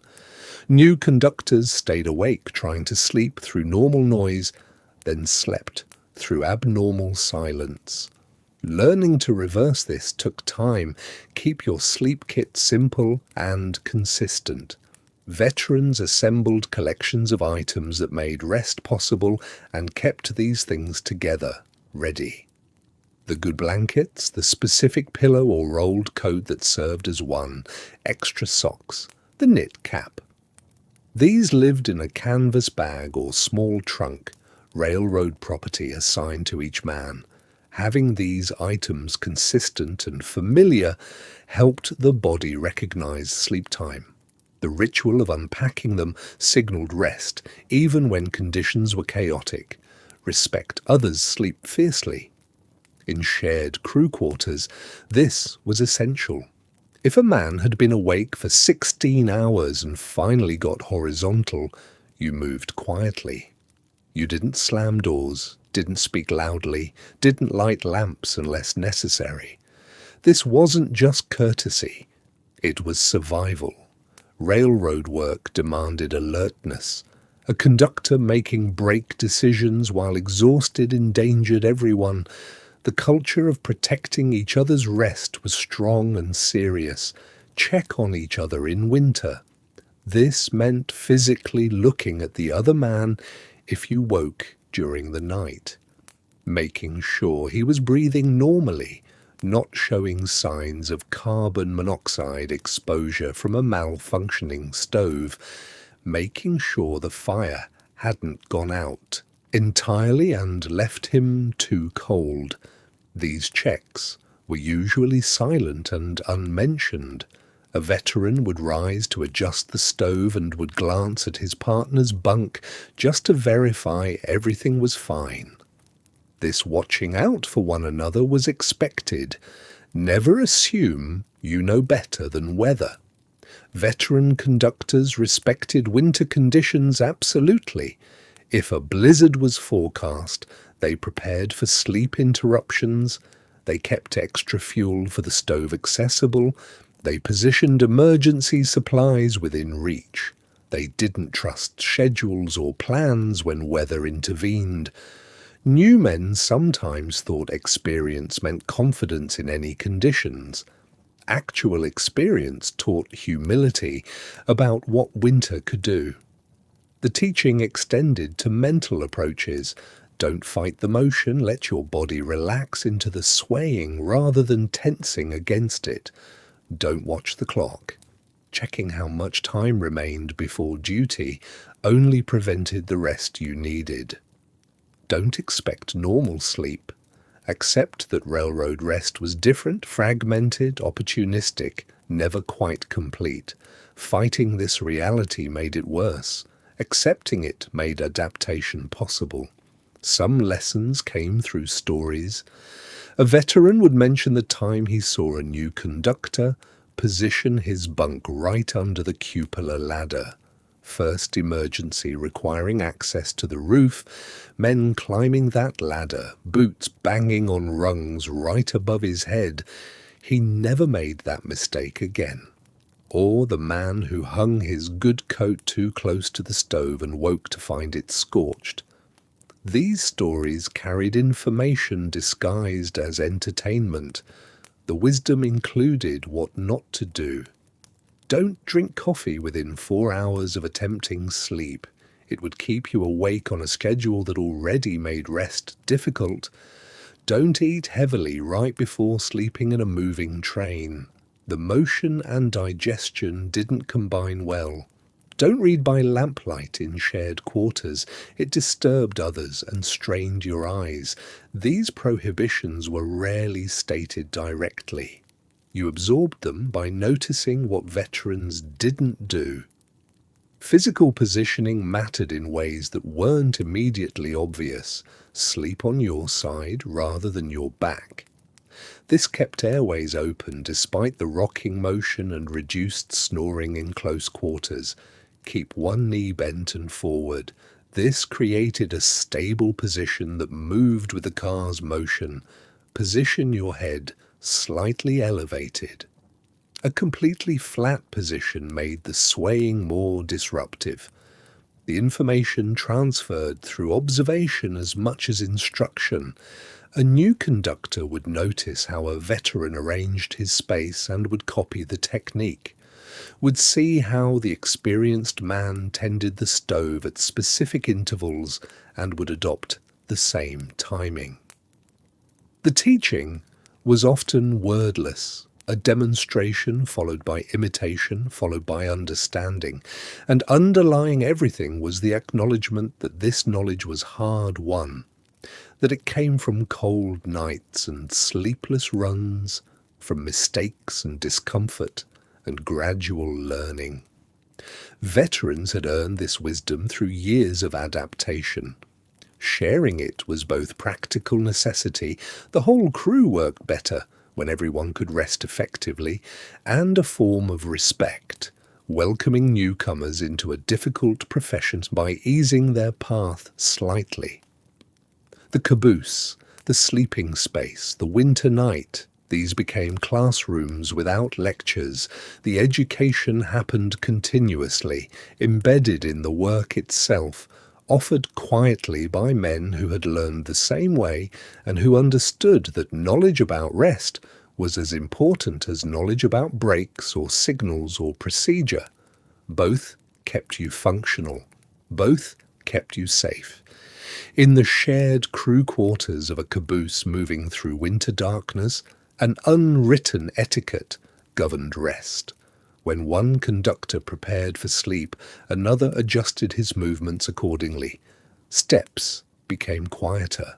Voices dropped to whispers. The lantern was dimmed, not extinguished, leaving just enough light for the waking crew member to move without stumbling. This was cooperation born of necessity. The space was too small for individual privacy, the hours too irregular for strict boundaries, and the winter too demanding for anyone to sleep poorly. The choreography was learned through experience. You waited to open the stove door until your partner had settled into sleep, preventing the sudden flare of light from breaking his rest. You timed your shift report paperwork for when both crew members were awake, not rustling papers, while someone tried to sleep.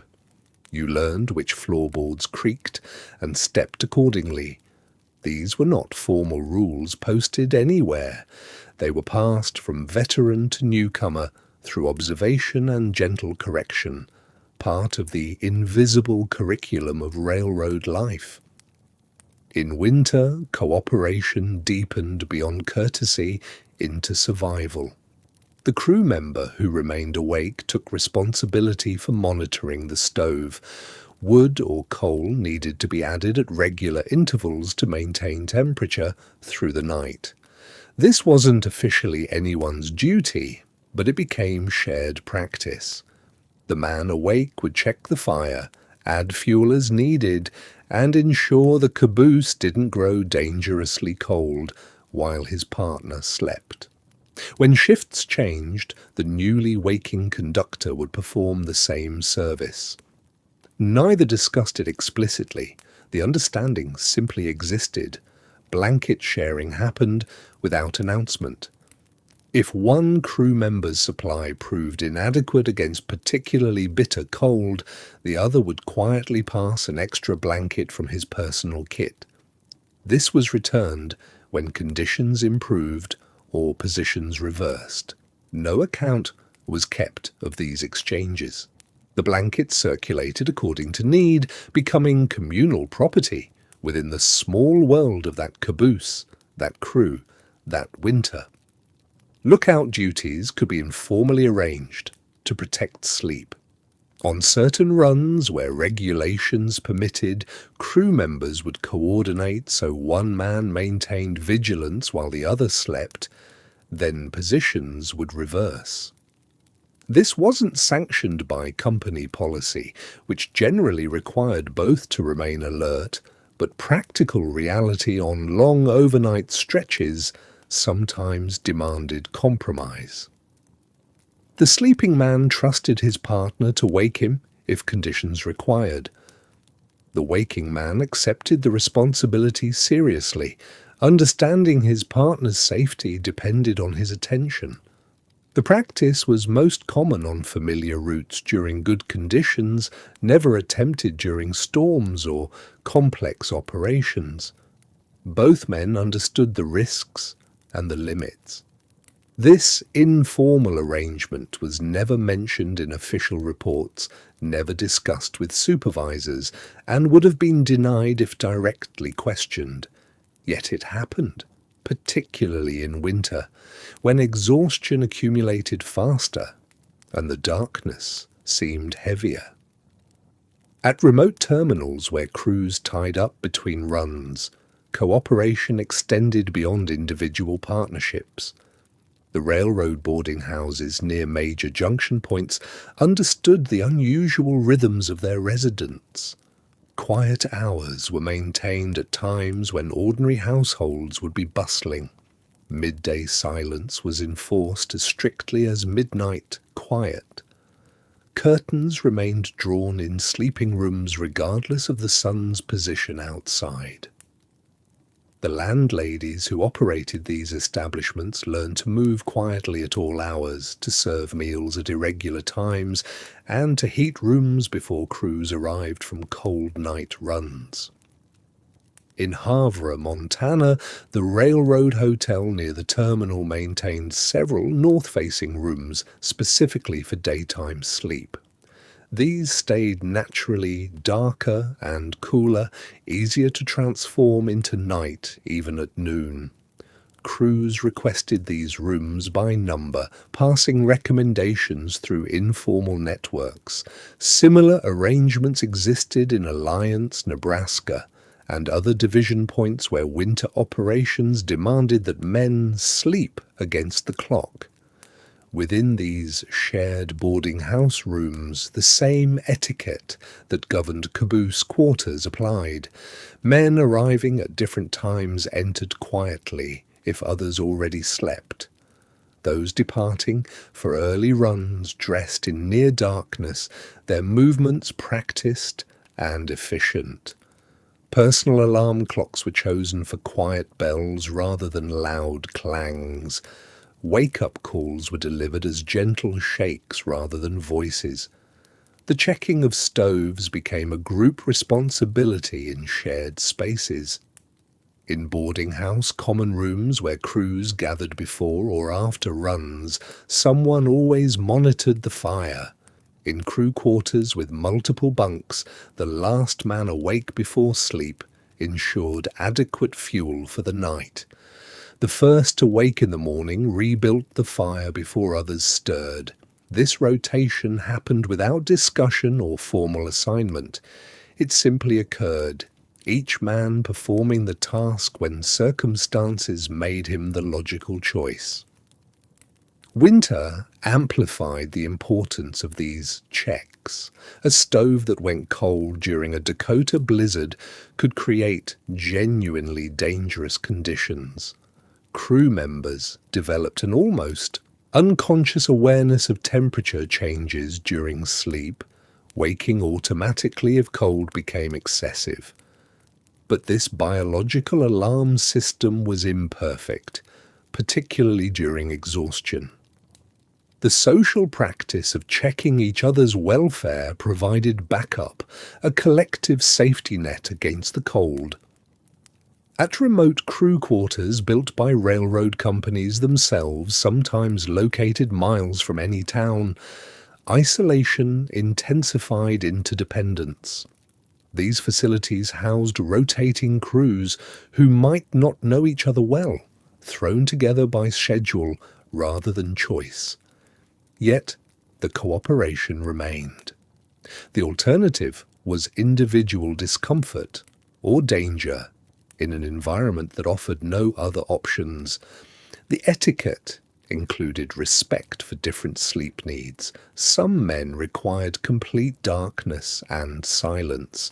Others could sleep through considerable noise and light. Veterans learned their own patterns and communicated them clearly to new partners. A conductor who needed darkness would mention this early in a partnership. His colleague would accommodate, understanding that next month he might be paired with someone whose needs were different. The flexibility was practical rather than generous. Everyone needed sleep. Whatever arrangements made that possible were worth maintaining. Railroad conductors developed a functional relationship with exhaustion. Ideal sleep was rare. 8 uninterrupted hours belonged to a different life, one not lived on rails. Instead, conductors learned to work within chronic sleep debt, understanding they would accumulate fatigue and manage it rather than eliminate it. This relationship required skill. The goal was to remain functional, to take rest where it appeared, and to recognize the signs when exhaustion became dangerous. Power napping evolved into an essential technique. During station stops, signal delays, or while waiting for traffic to clear, conductors learned to achieve rapid sleep. 20 minutes could provide genuine refreshment if entered quickly and without resistance. The skill was falling asleep immediately, dropping into unconsciousness the moment opportunity appeared, rather than lying awake, assessing whether sleep was worth attempting. This ability developed over years. New conductors would remain alert during brief stops, unable to convince their bodies that sleep was possible in such short windows. Veterans closed their eyes and disappeared from consciousness within minutes. They slept sitting upright in the caboose, feet still on the floor, ready to wake fully functional when the train began moving again. They slept during the 10-minute pause while a freight was reassembled. They slept during the 20-minute delay while waiting for a priority train to pass. The technique required trusting your ability to wake when needed. Most conductors developed reliable internal clocks after years of practice, waking automatically after predetermined periods. Others relied on partners to provide wake-up calls, though this was less reliable since both men might be equally exhausted. Some learned to sleep in a state of partial awareness, where the change in sound when a train began moving would immediately return them to consciousness. Winter both helped and hindered power napping. Cold kept crews alert during active work, but made falling asleep quickly more difficult. The body resisted sleep when cold, maintaining tension against low temperatures. Yet exhaustion from fighting winter conditions all day created such profound fatigue that sleep could overwhelm this resistance. Conductors learned to wrap in blankets even for brief naps, creating enough warmth for their bodies to release into sleep. The concept of banking sleep before difficult runs was widely believed, though physiologically limited. Conductors would attempt to get extra rest in the days before a known challenging journey, hoping to build a reserve of sleep to draw upon during the coming deprivation. The practice provided some psychological comfort, even if the actual benefit was smaller than imagined. You could feel more prepared by sleeping 10 hours the day before a difficult run, whether or not those extra hours truly carried forward. The distinction between rest and actual restorative sleep became crucial. Lying down wasn't sufficient if sleep didn't occur. Closing your eyes while remaining conscious provided minimal recovery, yet even rest without sleep offered something. A conductor who spent 2 hours lying in his bunk without sleeping would still function better than one who remained active those same 2 hours. The body gained something from horizontal stillness even without unconsciousness. Fragmented sleep cycles became normal. 8 hours might be divided into 4 separate periods over 24 hours rather than one continuous block. A conductor might sleep 2 hours at home before an early call, 2 hours in a caboose during a long wait, 3 hours at a distant terminal, then 1 hour after returning home. This totaled 8 hours of sleep, but the quality and restorative effect was significantly less than 8 continuous hours would provide. The body adapted to this pattern, but never completely. Conductors functioned on fragmented sleep for years, but they never stopped accumulating fatigue. Days off were spent sleeping long hours, the body attempting to recover from sustained deprivation. Yet by the next work cycle, the debt had returned. Recognition of danger signs was essential survival knowledge. Micro-sleeps were the most obvious warning. If you found yourself losing consciousness for brief moments during active duties, you had crossed into dangerous territory. Reduced reaction time was harder to self-assess, but equally critical. Irritability and shortened temper indicated exhaustion, affecting judgment. Difficulty concentrating on routine tasks meant your brain was struggling to maintain normal function. The problem was that admitting these symptoms could mean being pulled from a run. This meant losing that day's pay, possibly more, if supervisors questioned your overall fitness. In an era before paid sick leave or fatigue protections, acknowledging dangerous exhaustion meant immediate financial consequences. Many conductors pushed beyond prudent limits because the alternative was unaffordable. Accidents related to fatigue occurred regularly, though official reports often attributed them to other causes. A conductor who fell asleep and missed a required brake application might report it as mechanical failure, if possible. A crew that failed to respond to a signal because both members had dozed off simultaneously would search for alternative explanations. The actual role of exhaustion in railroad incidents was likely underreported throughout the steam and early diesel eras. Railroad unions eventually recognized rest as a safety and labor issue. Negotiations began including provisions for minimum rest periods between shifts, maximum consecutive hours, and better sleeping facilities at terminals. Progress was slow and uneven across different companies and regions. Some railroads resisted, viewing rest requirements as inefficient. Others implemented improvements after specific accidents made the costs of exhausted crews undeniable. Federal regulations evolved in response to documented incidents where fatigue was determined to be a contributing factor. Hours of service laws placed limits on continuous work periods, though these limits were often generous by later standards. The regulations represented a beginning acknowledgement that sleep deprivation created systemic risk, not just individual discomfort. Through all of this, conductors developed personal strategies for managing chronic fatigue. Some used coffee strategically, not as constant fuel, but deployed at specific times when alertness was most critical.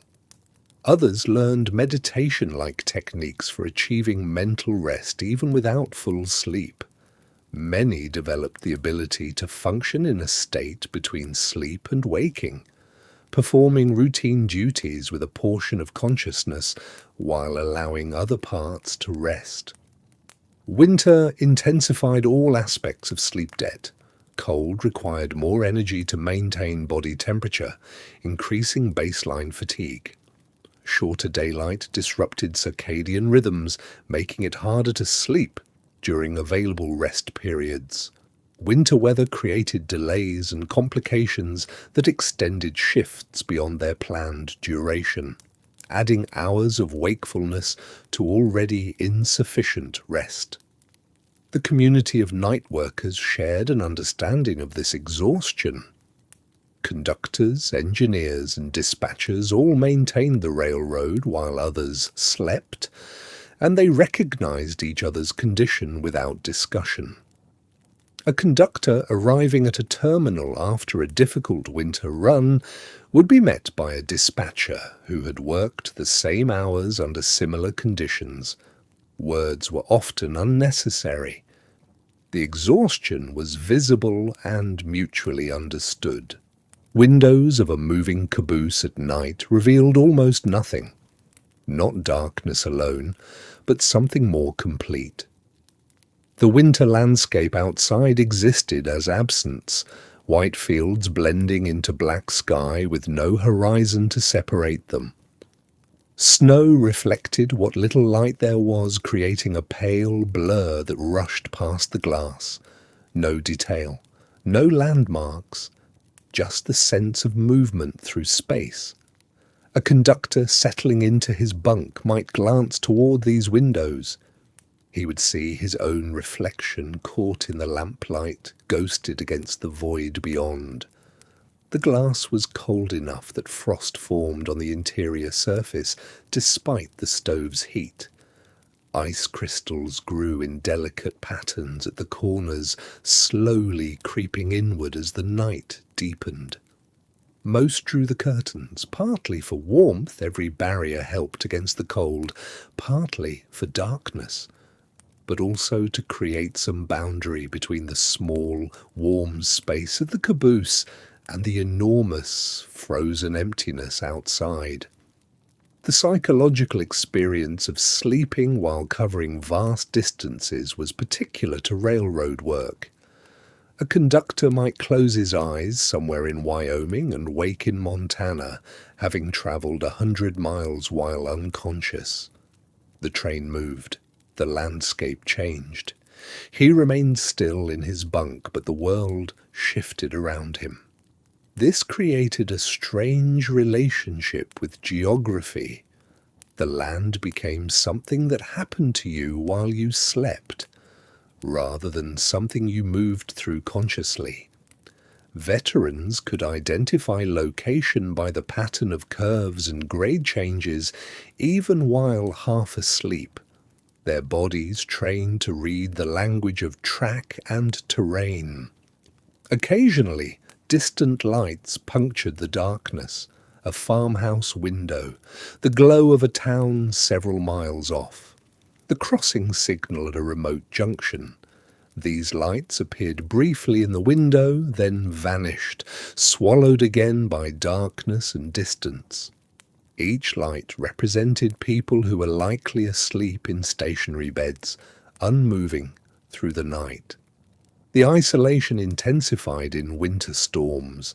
Snow might coat the windows entirely, blocking even the minimal view that darkness allowed. The world outside ceased to exist visually. Only sound and motion confirmed that the train continued forward, the wheels, the wind, the occasional whistle cutting through the storm. Before sleep, there were small rituals. These created structure in spaces that resisted routine. A conductor in a caboose or crew dormitory might have 15 minutes, might have an hour. The time before sleep became its own territory, separate from work and separate from rest. Many read. Books were heavy and space was limited, so what reading material existed in sleeping quarters had been carefully selected or had accumulated over time. Some cabooses maintained small libraries, a shelf above the desk or a wooden box under a seat. The books were worn. Pages softened from handling, spines cracked from being opened repeatedly in the same positions. Popular books stayed in circulation for years. A Western novel might pass through dozens of hands, each conductor reading a few chapters before his rest period, then leaving it for the next crew. Railroad magazines, technical manuals, and cheap paperbacks formed the bulk of these collections. Some men brought newspapers from home, reading them days or weeks after publication, the news already old, but the word still offering occupation for the mind. The act of reading created a transition. It was something you could control, choosing when to start a chapter, when to stop. The pace was yours. In work that demanded constant response to signals, schedules, and changing conditions, this small autonomy mattered. Reading by lantern light or a single electric bulb, the page held close. The rest of the caboose or dormitory room falling into shadow, the isolation of attention, everything narrowing to the words and the small circle of light. Some men checked equipment one final time before settling in. The stove, making sure the damper was set correctly so the fire would last without overheating the space. The door latch, the curtains drawn against drafts. These were practical actions, but they also marked the boundary between work and rest. The last check of a pocket watch, winding it for the next day, placing it where it could be reached easily if sleep was interrupted. Setting boots near the bunk so they could be pulled on quickly. The removal of the work uniform, heavy wool shed for lighter, sleeping clothes or simply long underwear, the careful hanging or folding of the uniform so it would be ready. The physical transition from conductor to sleeper marked by layers removed, then the extinguishing of light or the turning down of a lamp to its lowest setting.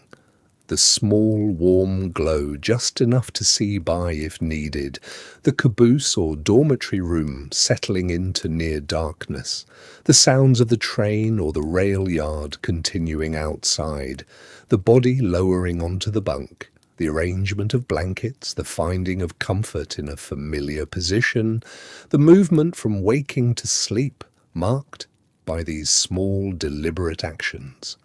Not rushed, not elaborate, just the quiet rituals that created a space for rest to arrive. The irregular schedule followed Conductors home. A father might return on a Tuesday afternoon, needing immediate sleep, while his children were at school.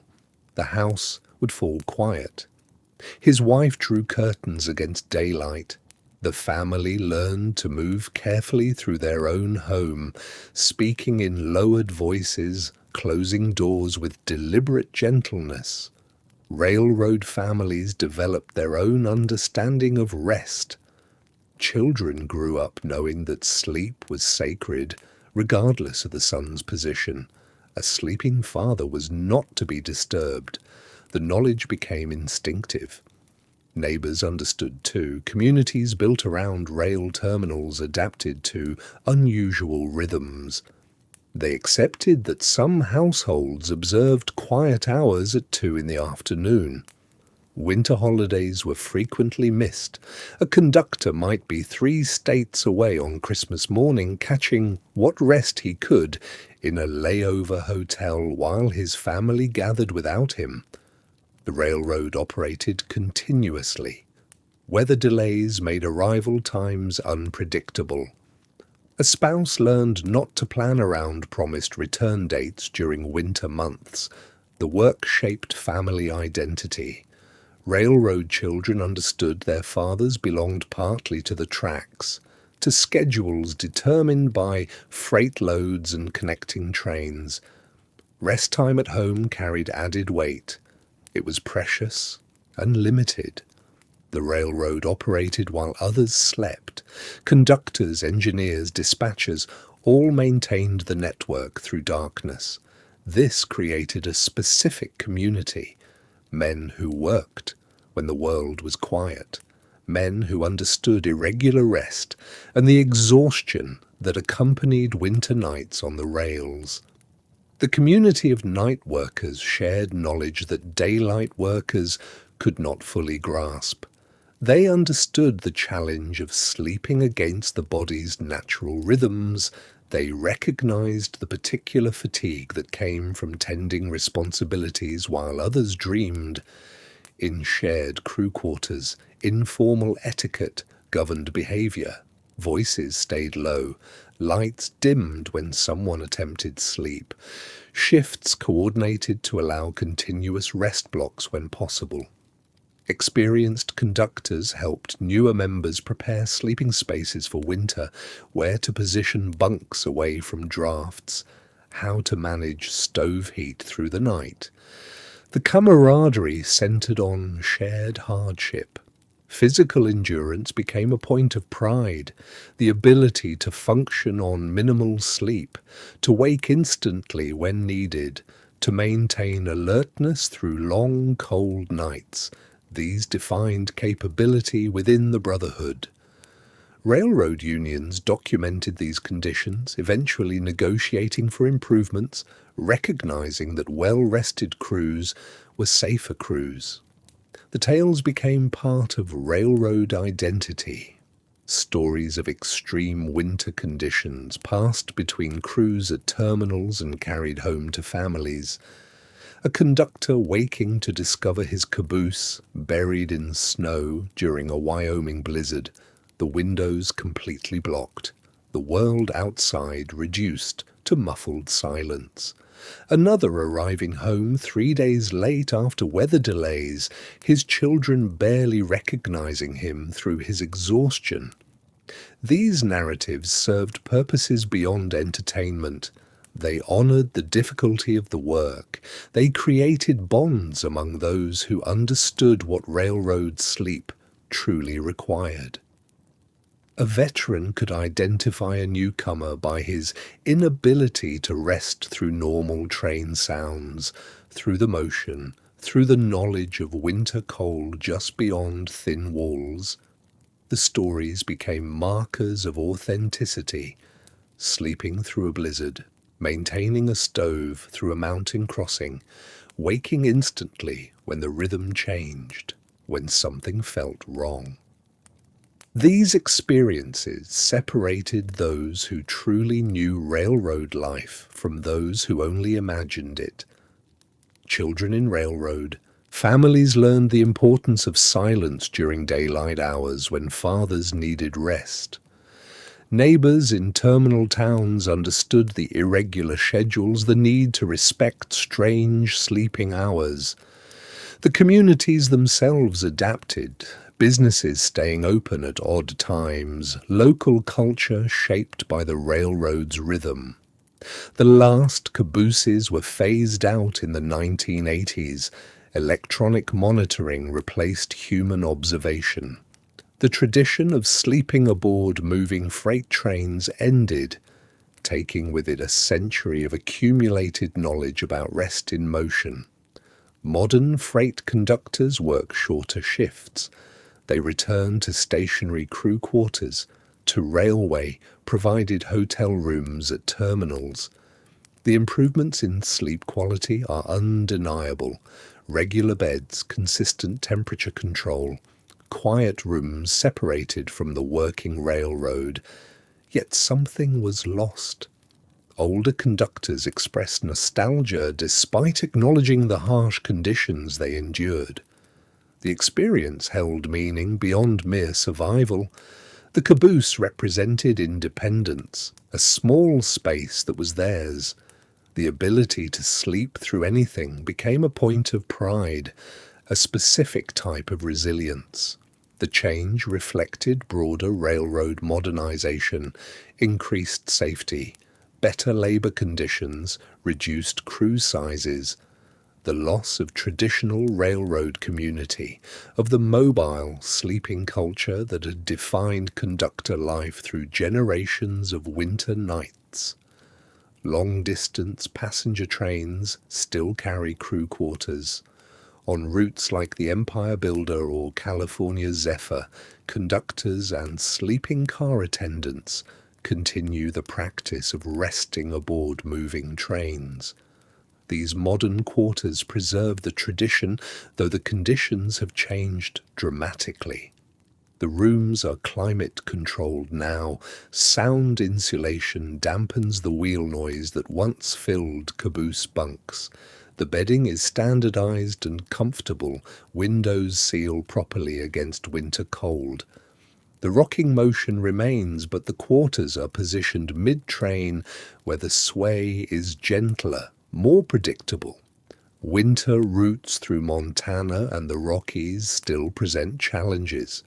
Conductors on these trains understand something of what their predecessors knew, the particular quality of sleep while crossing frozen landscapes in darkness, the awareness of mountain passes and blizzard conditions outside insulated walls.